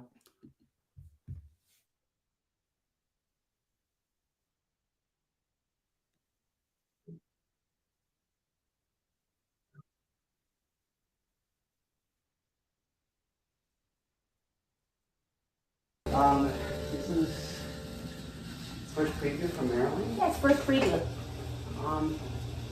We should send something to Jonathan. Okay. I don't know, like a happy preview or a happy opening. Happy opening. Break a leg. Yeah. Good luck with that. Probably be maybe. He doesn't know that joke. No, he doesn't.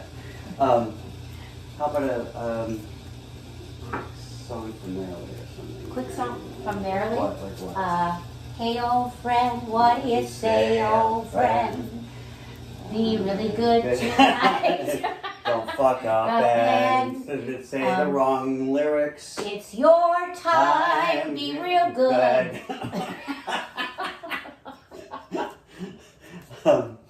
It started out like a rehearsal. That's all right. It started. That's not gonna work. Let's just wish him happy things. Yeah, we could. No, Thanksgiving's coming up. Oh, we can do that. No. Happy opening. Here's to your happy opening. Here's to your happy opening. That could be taken two ways. Okay. Okay. I hate break a leg. I do too. Yeah, it's and he won't understand good luck with Beth. So let's just say have a great run. Have a great run, and we'll see you in a couple weeks. And we'll see you in a couple weeks again. All right. So where's the phone? Oh God. Where's the phone? Let's record. You want to use my phone? Where's my phone? Oh no! Wait. I love it. Here it is. Oh my God. Okay. Okay. All right. Record. Let's record.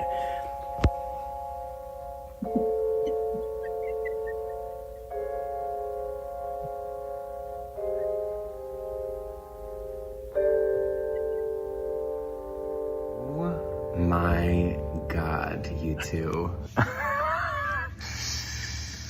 I had a plan to make you a video response with my feet. But then I guess I got too self-conscious about what's down there right now. Meaning my floor. I have not cleaned. I just moved into this apartment, and so there's like books everywhere. Oh my God, just looked at that yesterday. You two are hilarious. We had a great first week of previews. Thank you so much for the video and the well wishes. And some original cast members were there on our first night on Monday, which was really sweet. And very much looking forward to seeing the two of you on December 11th. It's so soon! Hope all is going well. And just thank you so much for that video. Sending you lots of love, and hope that we're doing you proud here at New York Theater Workshop, and looking forward to seeing you on opening. All right. Bye.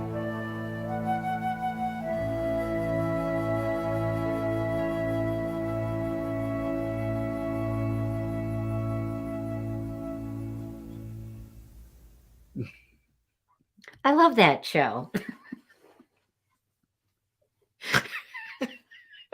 I'm glad it makes me laugh. It makes me laugh.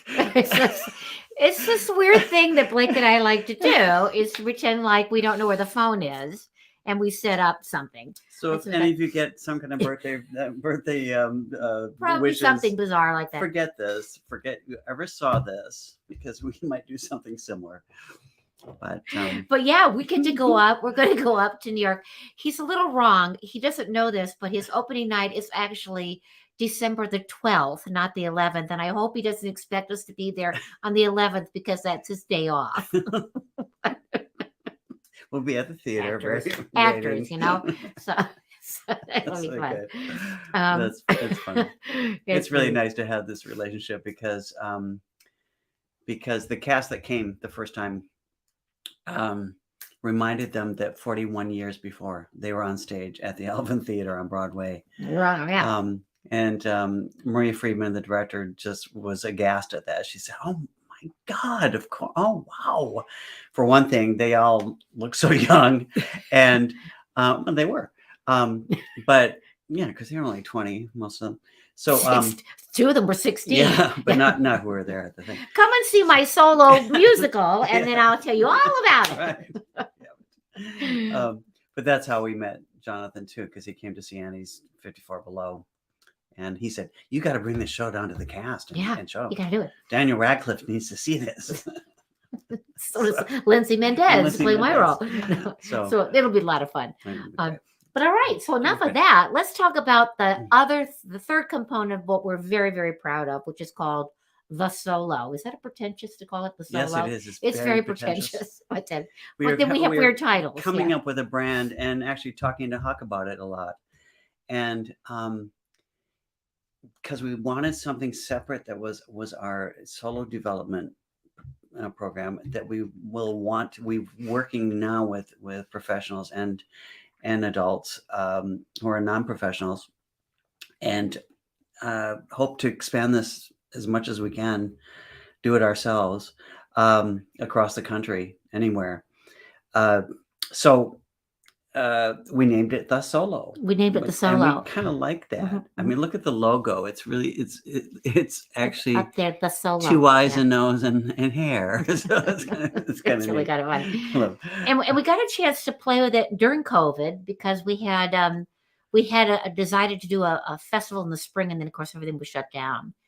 And everybody came up with the idea of, well, why don't we, who are already starting to think about being members of the Solo, or students or people coming to want to have the shows developed, we just made a whole festival of that kind of thing. And that was a very fun year. So people got to show how they were developing, and it was kind of a how-to in a way. Out of that, Paula Broadwater created a cabaret piece with a lot of storytelling in it. And she actually kind of created a little documentary, which I would like to add her show now onto the end of that. So it's a full documentary. Angela Bond completed her piece and then was in our next live festival, and our last festival, actually, the Winterfest in 2022, this year. Well, let's see a little bit of her. You want to? Yeah, because we'll just have her. It's a little bit of her in class. And then, of course, as soon as I can find it, I could just put my glasses on, everybody. This is so informal. I'm not helping. But... No, you're not. Let me put my glasses on. We're getting old, Blake. Here we go.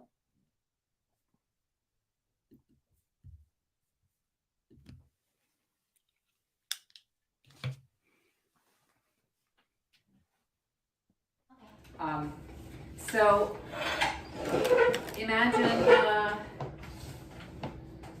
the first thing you hear is a jet plane taking off. It is 1970 and I'm 11 years old. Daddy is taking his college choir on a 3-week European tour with me, Mama, and my little brother in tow. We have spent months making hoagies and selling Kleenex boxes to raise money for this. We are at Dulles International Airport, boarding the brand new Pan Am Boeing 747 for the inaugural flight from Washington, D.C. to London, England. The newspaper people are there taking pictures and everything. I am all decked out in my mint green polyester dress Mama made me, plus my white patent leather shoes. It is a big deal. After a very long plane ride where I was mad because Mama didn't let me go up the windy stairs to see the lounge, we finally landed at Heathrow. That's the name of the big airport in London. I have never seen so many people in my life. And they all have English accents. Even the black people. Whoa. I was raised in the 1960s in a small North Carolina college town by what you might call these days moderately progressive parents. They taught me that you could grow up to be anything you wanted to be with the right education, male or female. You could be friends with anyone of any color. All people were created equal. That was the God's honest truth. Sort of. I went to church every Sunday. Family night supper was the first Wednesday of every month. sang in the choir, went to Sunday school, vacation Bible school, and was only slightly afraid to play near the woods of the synagogue next door to our Presbyterian church.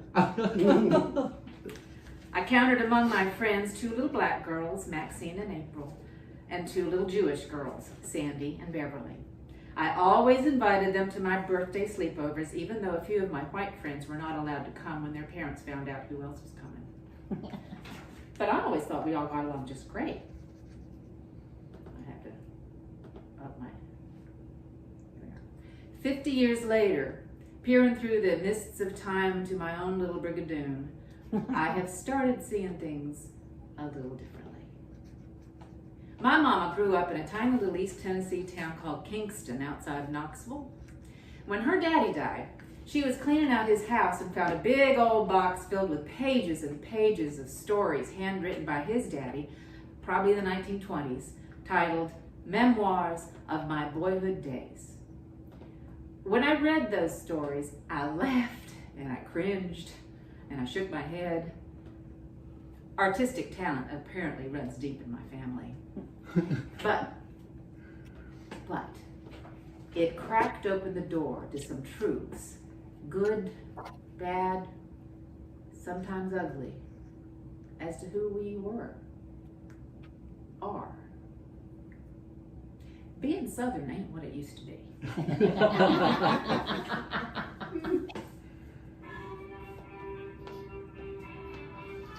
At this point, I'm turning, I'm picking up sheets of paper or something, putting it down, or there's a projection that says Memoirs of My Boyhood Days by John Alfred Ferguson, Chapter 1, Into the Wilderness. Oh, that's enough of you. A long, long time ago, perhaps even longer than that, while the country was young, I was born in a small pole cabin in the southern portion of Dyer County, Tennessee. And actually, I want to change my voice. For show. I was born before my grandma came, and the first time I can remember her seeing her head was white with the frost of many winters. I became Granny's pet, and she thrilled me for hours with stories of her young life in Virginia and the hardships of the trip moving from Virginia to Tennessee. She told me so much about her colored maid, Barbara, her individual property. She told me so much about her best girlfriend, Miss Polly Poindexter, how they would go to big balls and dance for weeks at a time. The male members of the family became filled with desire for adventure and a wilder life and decided to move to Tennessee. After a year in too tame Middle Tennessee, they built a flatboat loaded with their household goods on it and put the women and children on wagons to drive through the roadless and unbroken forest while the boat wended its way down the Tennessee River, across the Ohio, and down the Mississippi, bound for the Forks Deer River, That's right. up which they must make their way in some manner, which was yet to be discovered. The boat would not float upstream. There was no steam or gasoline engines. There were no driveways along the banks to horsepower pits, so horsepower could be used as was done on canals. So, they felled some timber and constructed a narrow walkway which they attached to each side of the boat and then cut some long poles to push with.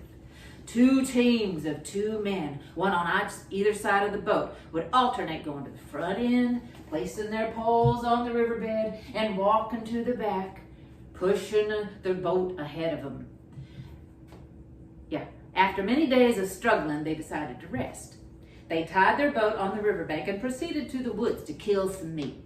They had succeeded in killing 1 half-grown buck and 1 gobbler when they heard a rifle fire in the distance. Hush! 500. I'm going to be Engines? Just say that. While they listened in breathless silence, expecting to be attacked by a pack of Indians, the rifle cracked again. They were seized with consternation, rapidly trying to think of some plan to hide their boat and themselves until danger was over when the rifle cracked again. Some of the boys struck a trot, but Sturdy John said, "Stop, boys, and listen. If that gunshot we heard wasn't from Bill's Blue Mary, I'm a blue witch."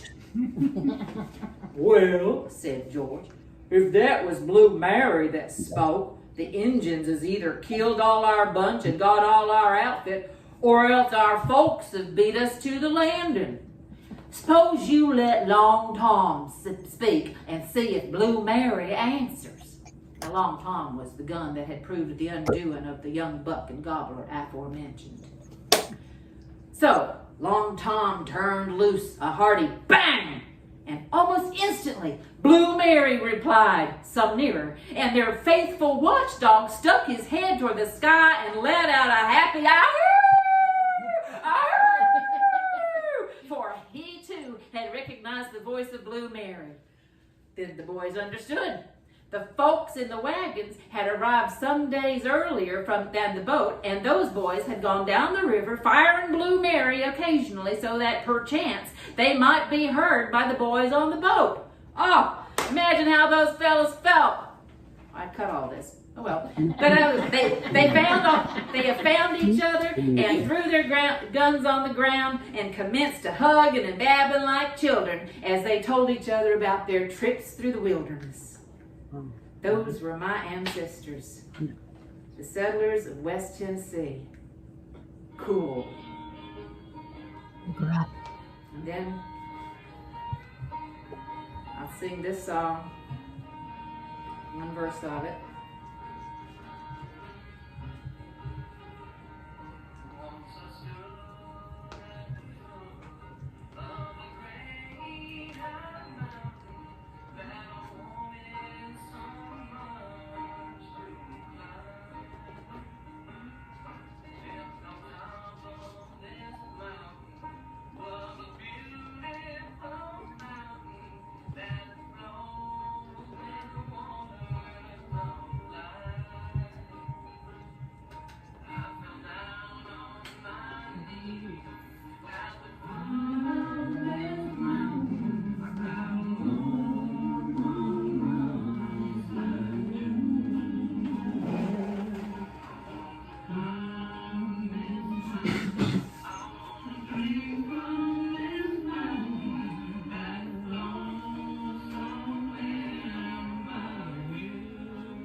That's the end of the first part. All right! That was about 10 minutes, I think. And so that'll lead into another personal memory linked to another story. Oh, yeah. From my big sheet of stories. And I'll just edit the time. I love the idea of maybe using multimedia. That would be fun. Yeah.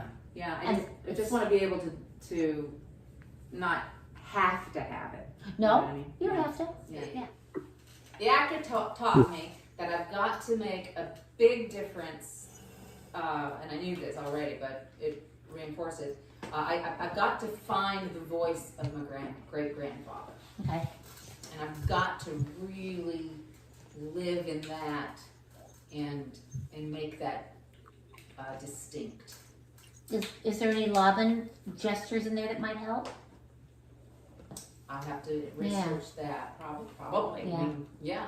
Any tool helps. Did the actor discover that the writing is a lot more lively than maybe the actor thought it was? I remember you saying, I mean, this is good. I just don't want to like read all of it Homes across the Blue Ridge Mountains, my homes across the Blue Ridge Mountains, homes across the Blue Ridge Mountains, and I never expect to see you anymore. How did y'all know about the 3 states of Tennessee?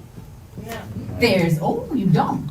Well, now, let me tell you about that. There's East Tennessee, whose capital is Knoxville. There's Middle Tennessee, whose capital is Vegas. Nashville. And then there's West Tennessee, whose capital is Memphis. Now, I bet you also didn't know that East Tennessee never seceded from the Union. Yeah, they fought on the side of the Yankees. Now, of course, thanks to Mr. Lincoln, everything was all patched up after the war. But there still is a little bit of lingering rivalry between the Eastern Hillbillies and the Western Flatlanders. My grandmama, I called her Gigi. Gigi was born and raised in East Tennessee, but my granddaddy was born and raised in West Tennessee.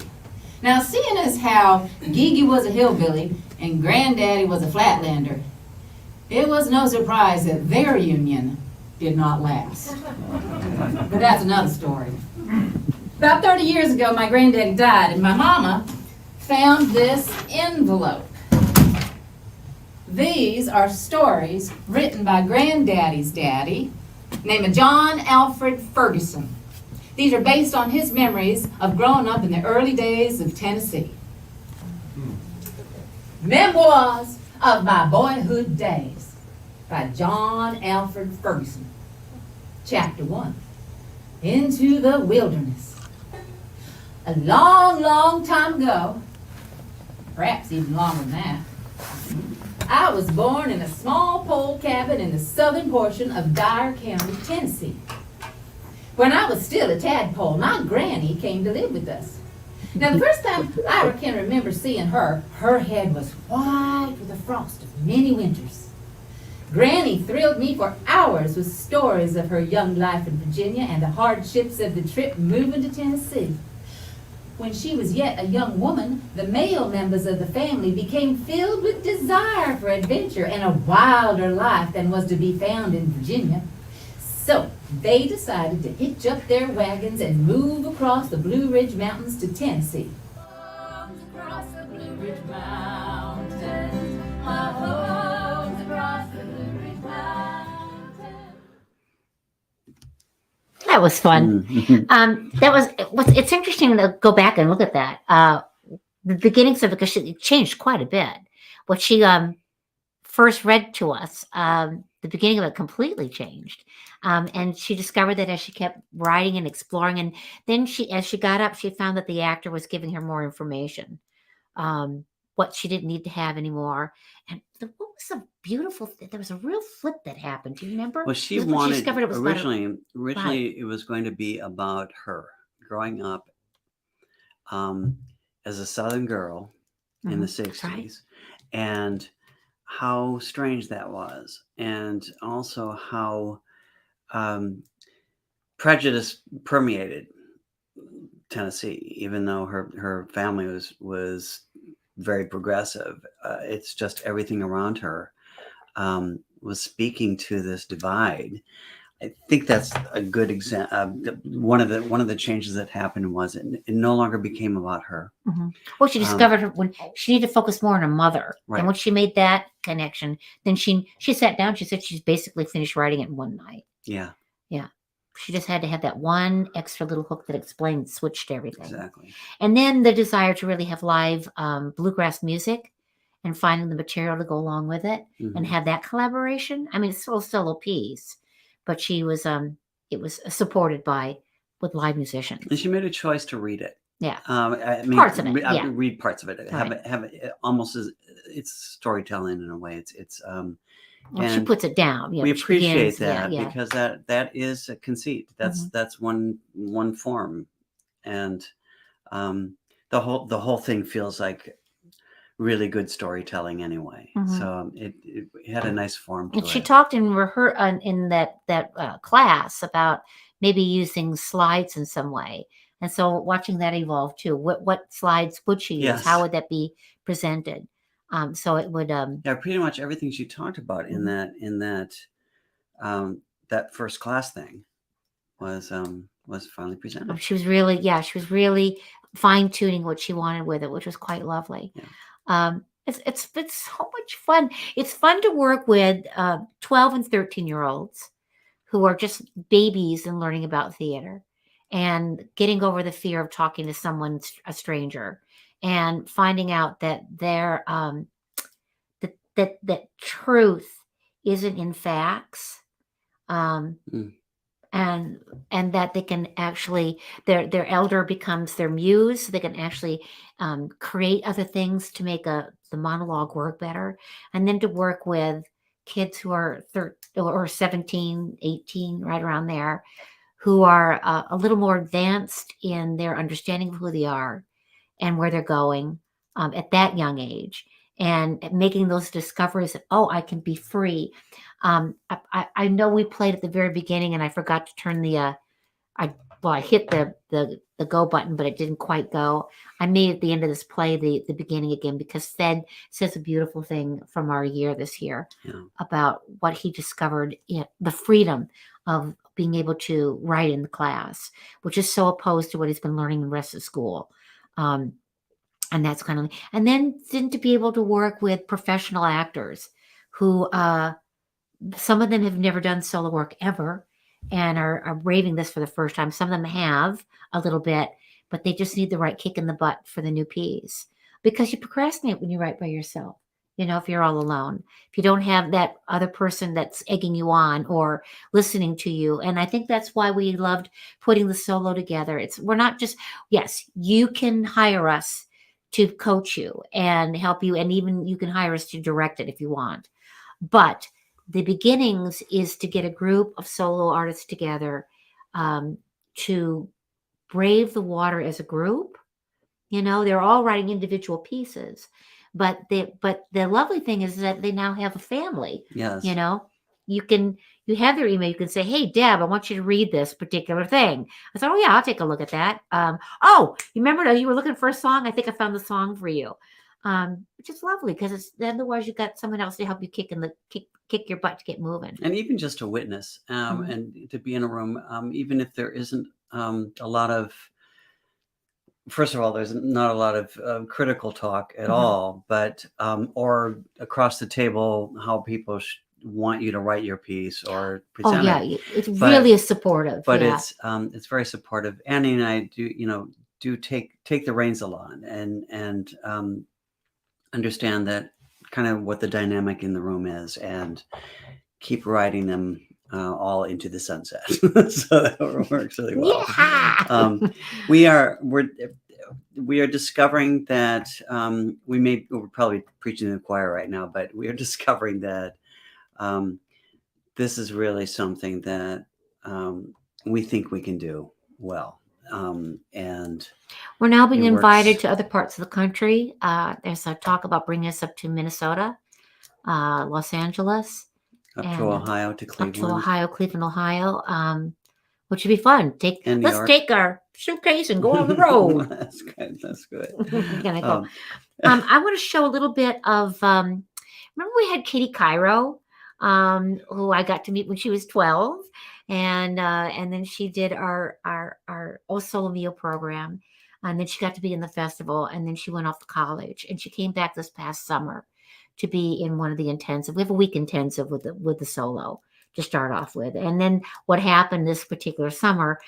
So many of them wanted to we got to have another one. We have to have another one, and we just finished it in November. Yeah, so this is July, and then the second half would be in just now. And she came thinking that she was going to be working on Chubby Little Fat Girl Meets Skinny Italian Boy. And she discovered that she has a sister that she hasn't really talked to much until just recently, partly because of her sister's mental illness. And in writing, she discovered the voice of it. In some of the prompts that we gave, she found the voice. She found that there was an omnipresent character, which is herself, that speaks in spoken word, and then she can morph into her sister, and she can morph into her mother. And so in the solo, once you had the week, we have a presentation at the end, about up to 10 minutes of what you've been working on, in front of an audience that isn't there for a Q&A.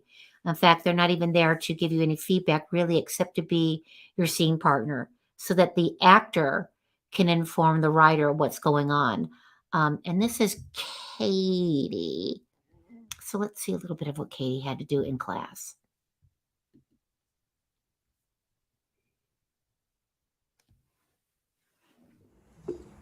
Oh, to the lost things. Where do all the lost things go? Precious things tragically ripped from us.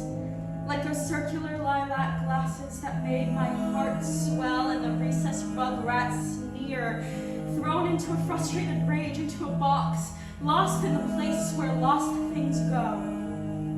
or the magical carpet that got up and skipped away, or my darling stuffy that was given to me at age 3. It was too much and smelled of pee, and I loved it more than life itself, but as time passes, like all things do, my stuffy is lost in the place where lost things go. Or a childhood that could have been, where the air smelled of sea salt, and where I found my kin, one man's prize, another's sin. Where the leaves grew burnt and the trees glistened in a blanket of white, where that blanket held me so tight, that special place where the lost is lost, where the lost things go. Polaroids, posters, prepubescent paintings, all in the place where lost things go. Every small innocent loss, as heartbreaking as they are, is to prepare us for the ultimate losses, for the ones that make your mother scream and you stare teary-eyed out the window at all the twinkling Christmas lights all night, hugging your sister for the first and last time, that dreaded phone call tearing the world apart, ripping that cracked face away for good, of relief. That first great loss that made me doubt if there is a place where lost things go, or the loss of innocence in that poison kiss that left 3 generations' lips permanently chapped, that plunge in the wrong direction, pressure from the peanut gallery, crimson and clover over and over. Where is it? The toad croaks in the belly of every woman keeping time. Tell me where it is. Room spins as the basket of I love you is passed around the pews. I love you, I love you, I love you. An ocean accidentally spilled from my eyes. Too young to grow up. Where's the mind lost long ago? Wondering how I can find the place where lost things go, so I can get lost there too.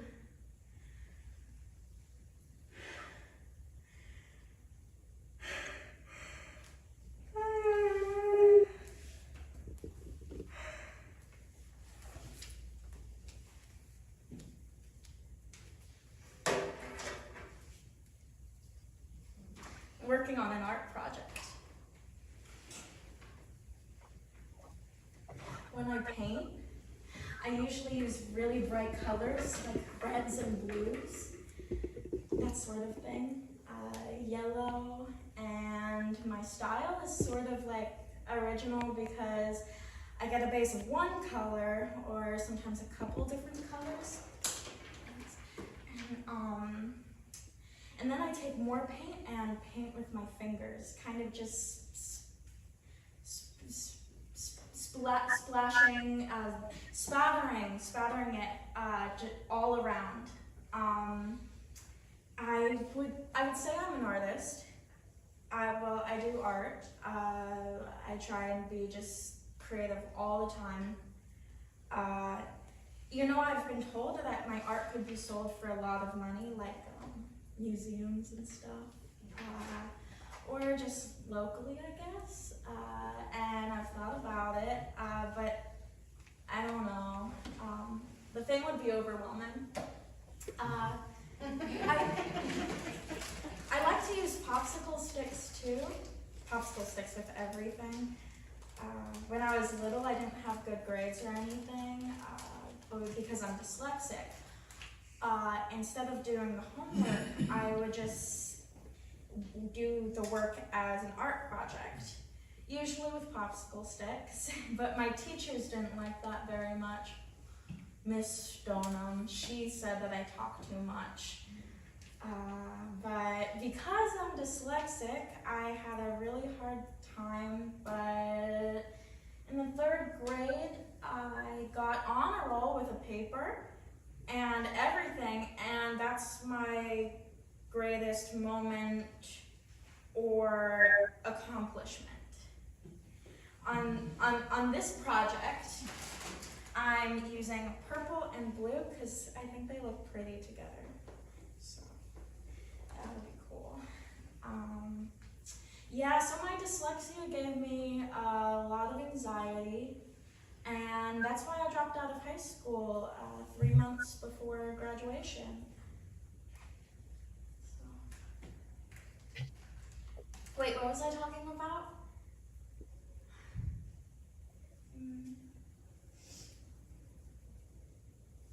hot in here. Tiffany was uncontrollably hyper growing up. The doctors tried to tell me that she had ADHD, but obviously that wasn't the case. Towards the end of high school is when she started having her breakdown. It was the end of her senior year when her friends started coming up to me and saying, "There's something wrong with Tiffany. Something is wrong with Tiffany."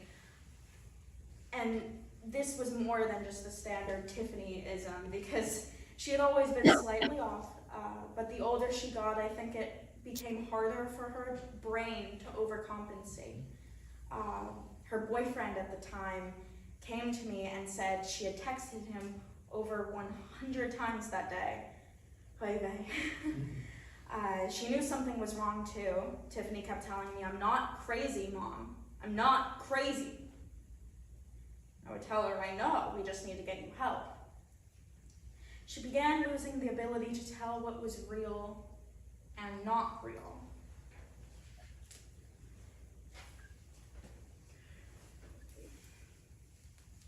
I wish I had a hammer so I could hit Jay with it. I mean, I love him and all, because we live together and everything, but he's getting on my nerves big time. I met this boy the other day, and he's the love of my life. Oh my God. He has a big chest, you know, and he's really tall, and he has a beard, and he's from Boston, he told me. So he has one of those like really hot, thick accents, you know, and I'm totally in love with him. But yeah.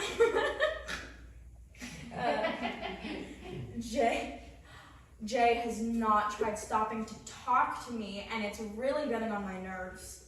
I'm all like, it's enough already, and I'm gonna hit him.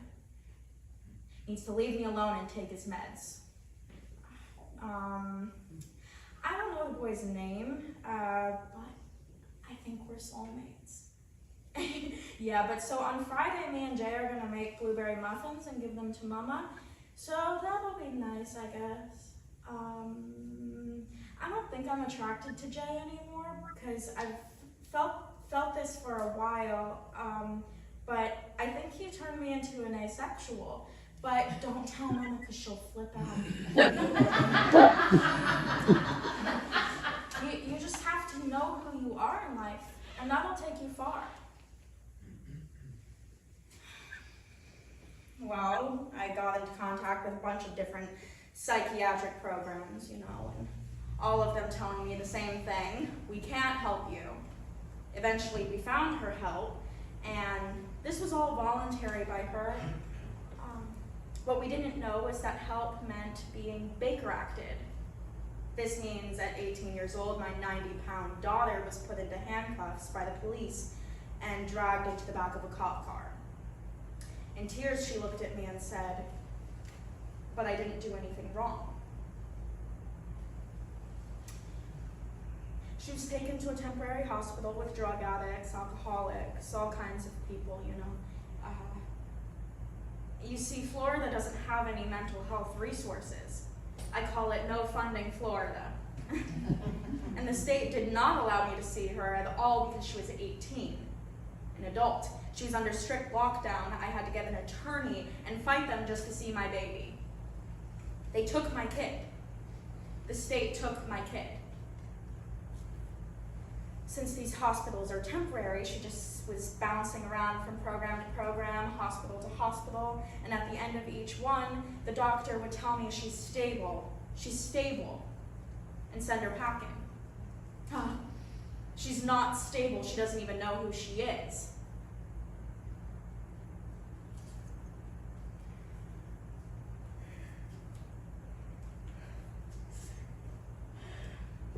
The one thing I learned from dance class was two things.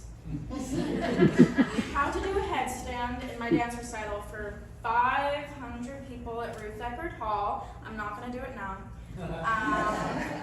And this is peace, this is what's up, and this is fire eyes.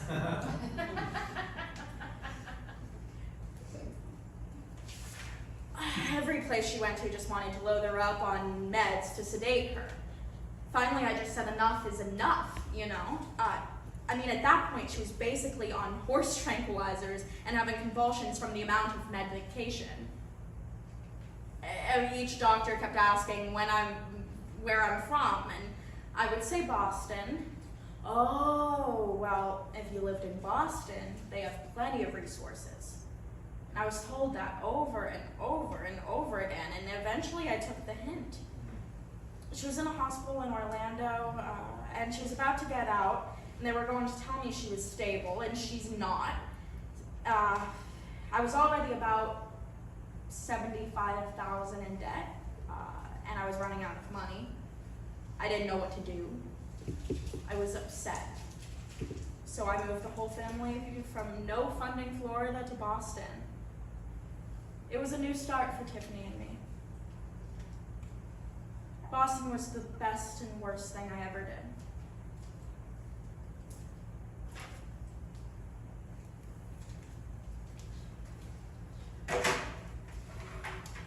When I was little, maybe 3 or 4, this little girl on the playground, she came up to me.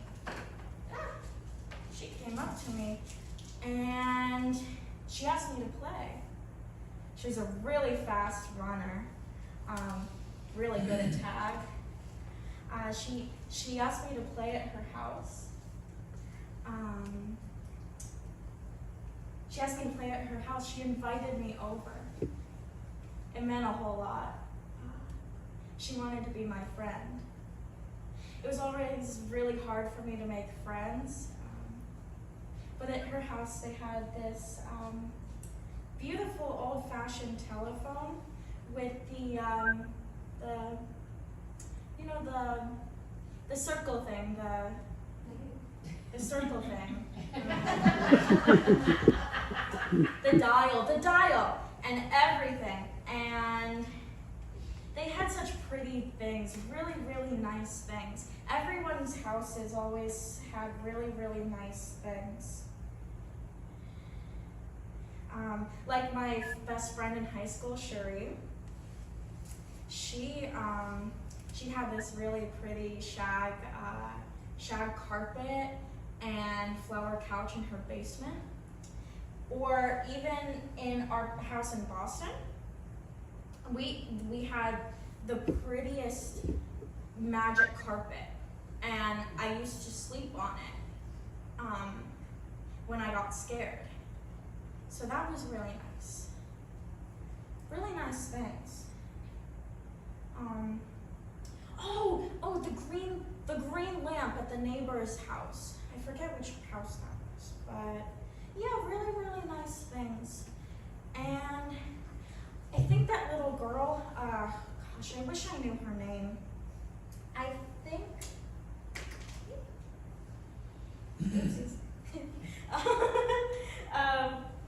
I wish I knew her name, but I think she was my first crush. Not like a love crush. I don't think I actually know what a crush means, but she was my friend crush. No one had ever invited me over to their house. That meant a lot. I think I'm done with my painting. Do you want to see it?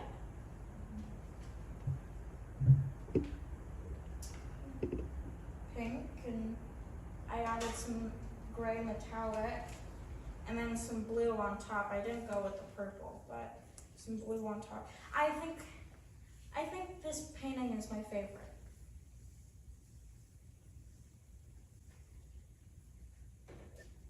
That's it.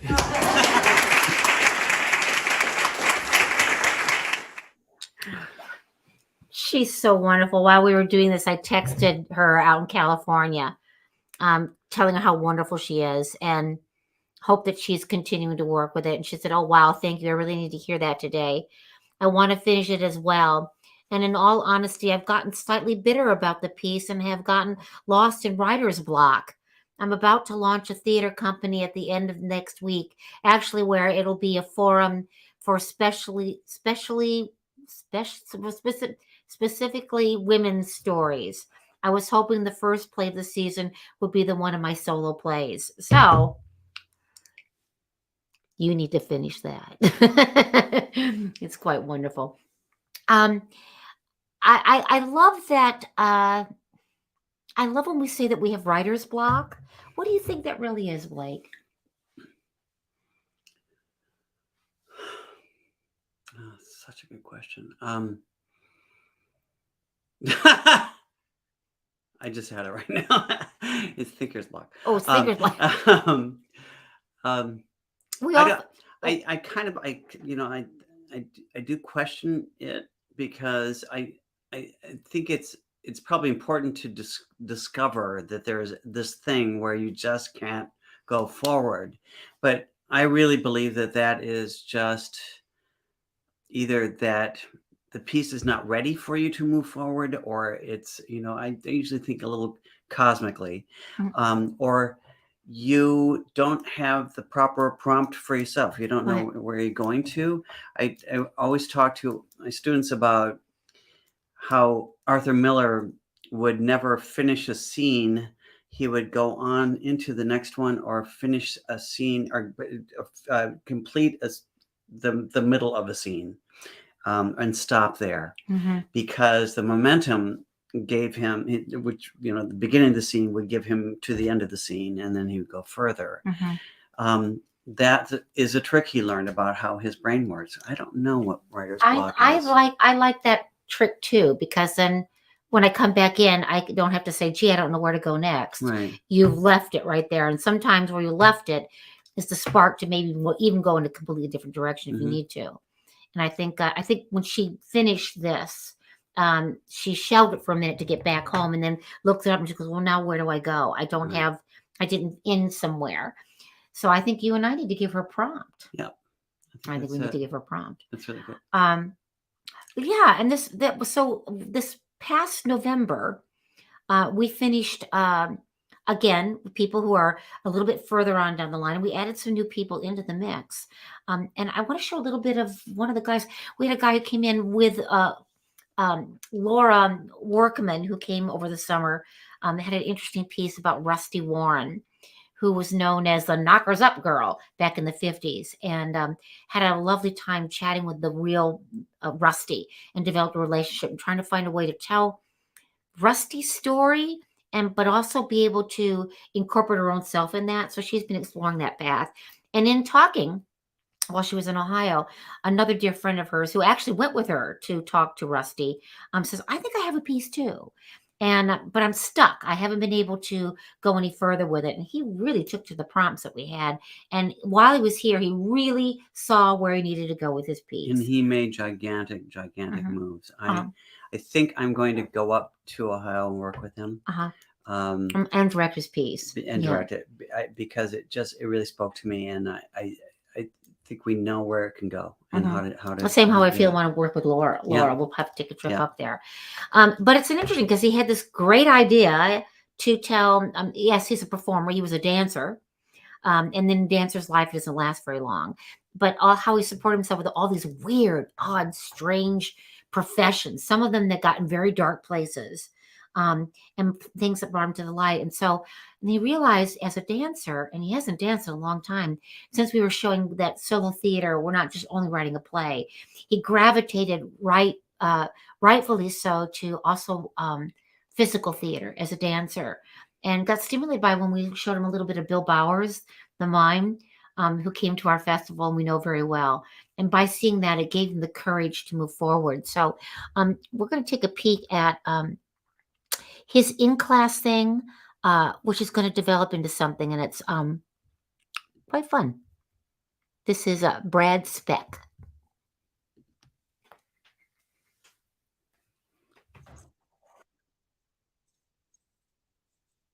How freeing it was. I had, like any artist approaching something new, preconceived notions and fears, and I was amazed at how at ease I was instantly. The process is so open It doesn't matter where you're at, whether you're a Broadway performer or someone that has always wondered what it's like to be on stage. You really leave having tools to become a storyteller, and that's really exciting. The biggest breakthrough for me was learning to trust the process and to just be in the moment. I had a lot of preconceived notions of what I thought I wanted to do and the story I wanted to tell. And by being open to the prompts that we were given and just the process and how to approach creating work made me realize that we don't know everything and we don't know every detail of the story we want to tell. And by being willing to explore and play, we can come to a lot of really new and exciting things. When I first wanted to start doing storytelling, it was out of response to being a retired dancer. And I really felt that that chapter of my life was over and I wanted to try expressing myself in a new way.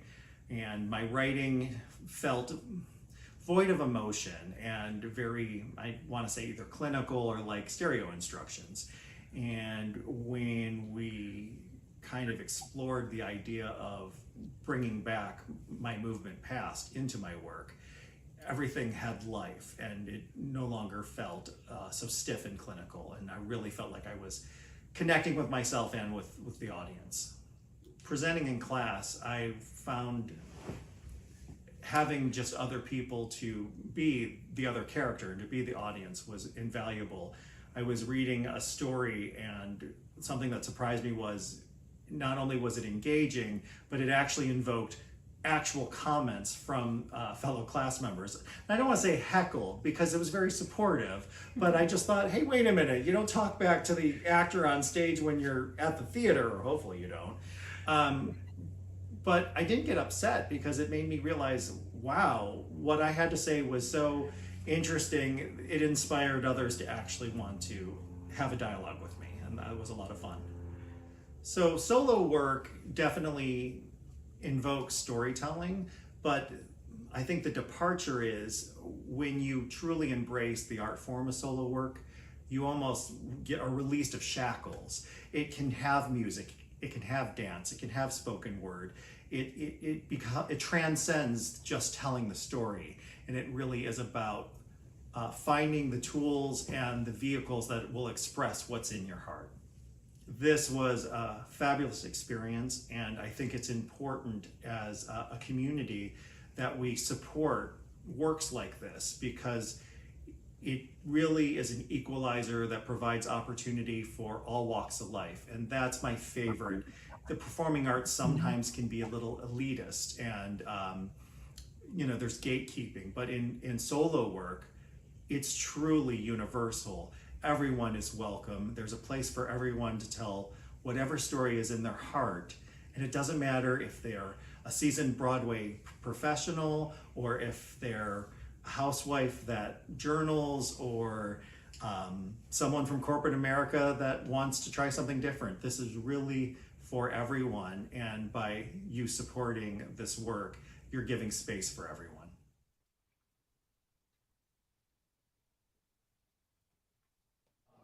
And then after some of our classes and our prompts on Tuesday, then I was inspired to revisit the piece. And I found an element and component of it that I really liked. So I wrote that. And then jokingly this afternoon, I say to Laura, I don't know, I think it maybe moves. She's like, in all my life as a performer and a dancer, and I've danced a spoken word before, but I've never said the spoken word while I've danced to it.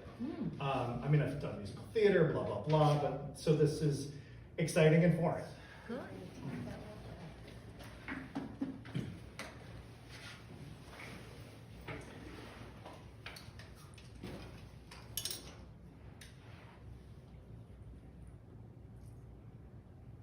Everyone should get to be a stripper, at least once. Feel like a rock star. Stripping is the ultimate rebellion, a declaration of your own independence, a refusal to judge yourself. I have decided I'm sexy as fuck. I'm not doing this for anyone else but myself. at least now. The first few times I stripped, it was out of desperation. A grab for money, hunger, desperation. Later, it was for self-acceptance. Then it was for fun. What the hell My favorite thing is to record stripping. all this thing and then choreograph it and then Getting a put lap it together. Yeah.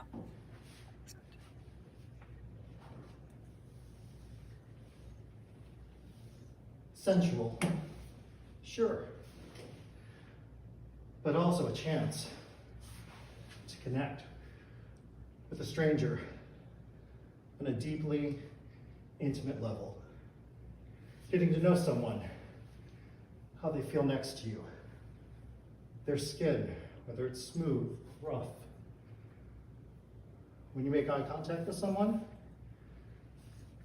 no matter how much of a macho man, aggressive alpha, blowhard, when you have him in that back room, you are the king of this empire.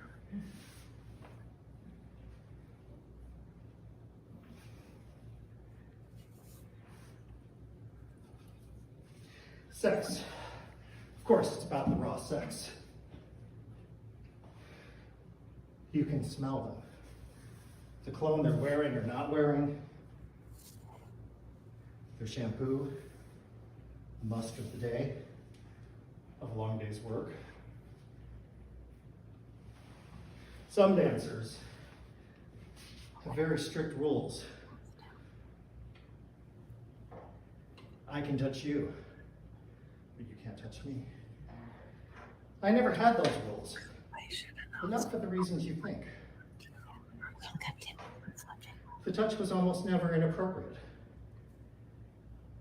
Almost like a child exploring a foreign surface.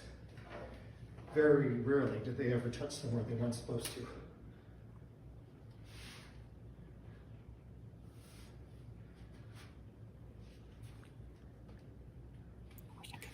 When I first started dancing, the very preconceived notions of what the lap dance should look like. Very specific choreography. Then I realized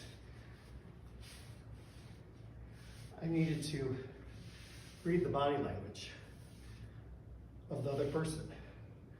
They would always tell me what they wanted. One time I had a talker. It startled me at first. But then I realized maybe all he really wanted was someone to talk to. And some just wanted the thrill of the lap dance. Those were the most fun. Yeah. Raw, uninhibited, primal. Running through the jungle, capturing your prey. I've danced many different decades in my life. First, because I needed to, and then because I wanted to for fun. I made the most money when it was for fun. I'll never forget one of the most recent dances I gave. This young buck comes up to me. Very young. Maybe too young, but old enough to get into the club. He comes up to me, says, "Can I have a dance?"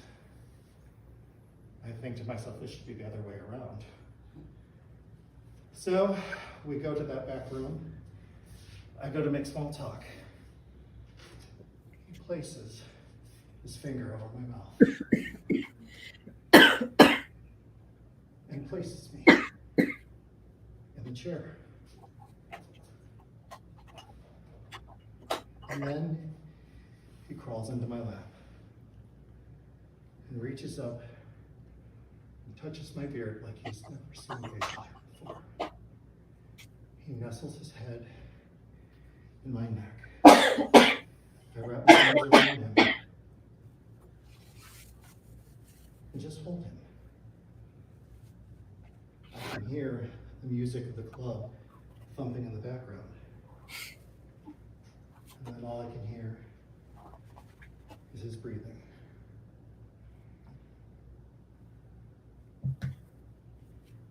Time stands still.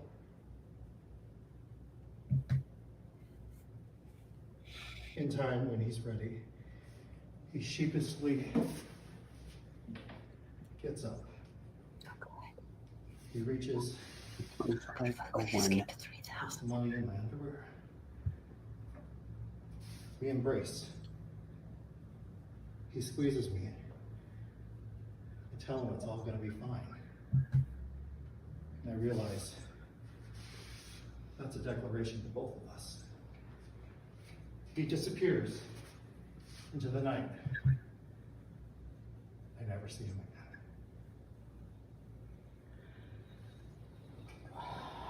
again.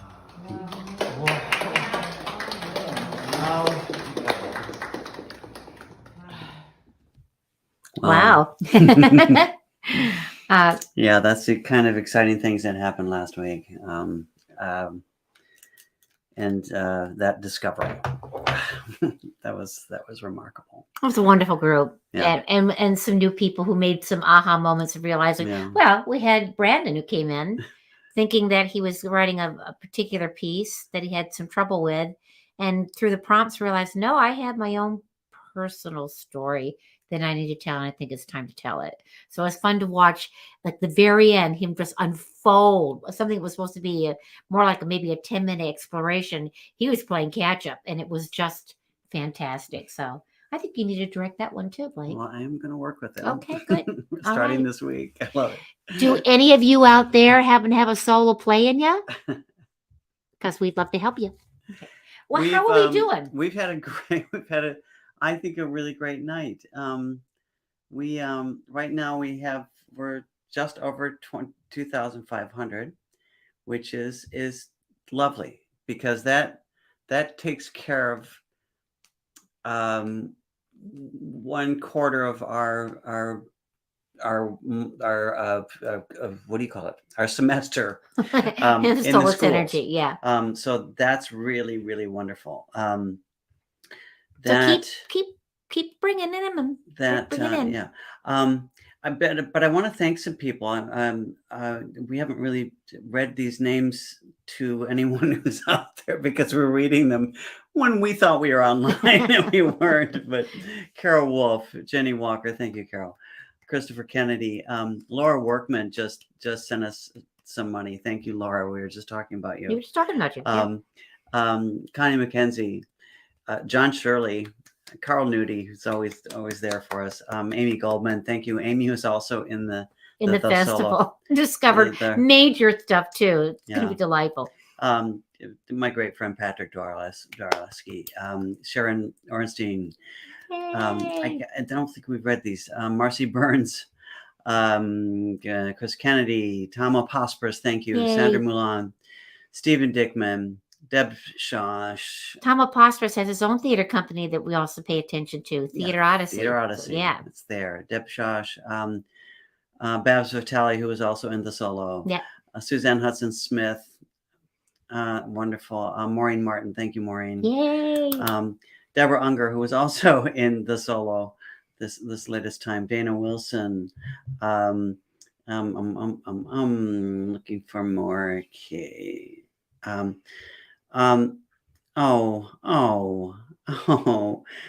Ruth Conover. Ruth, thank you. Wonderful. And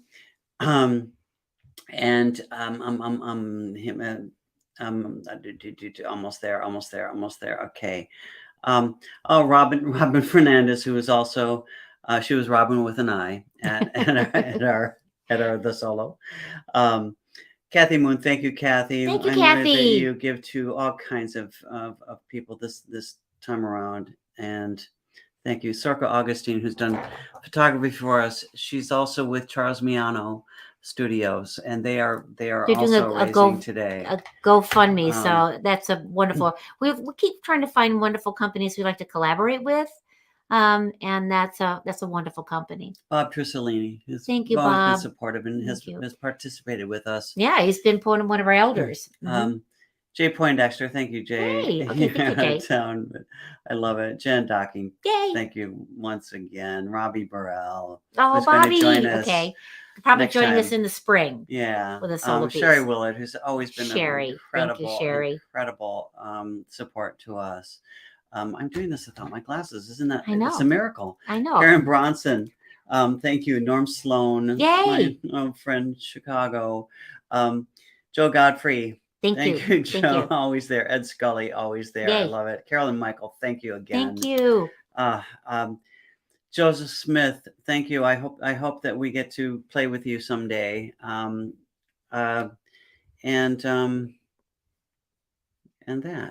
that's it.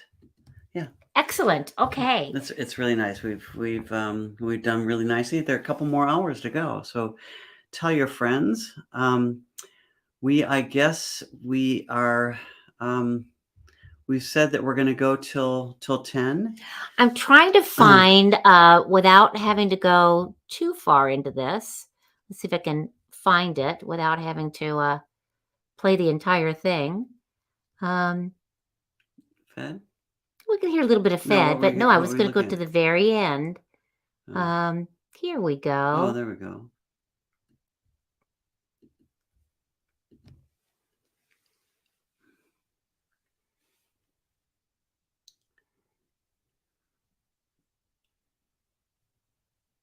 Oh, did it not go? There. Now we'll go. I live in New York, so I'm going to be your mother right now. Give these people money because they do something that is nurturing to what we need in our world right now, which is people telling their stories. You don't want to kill people when you're engaged in their story. And knowledge of things different from you breeds understanding. Stories of people change other people. So, give them your money so this can continue. And thank you.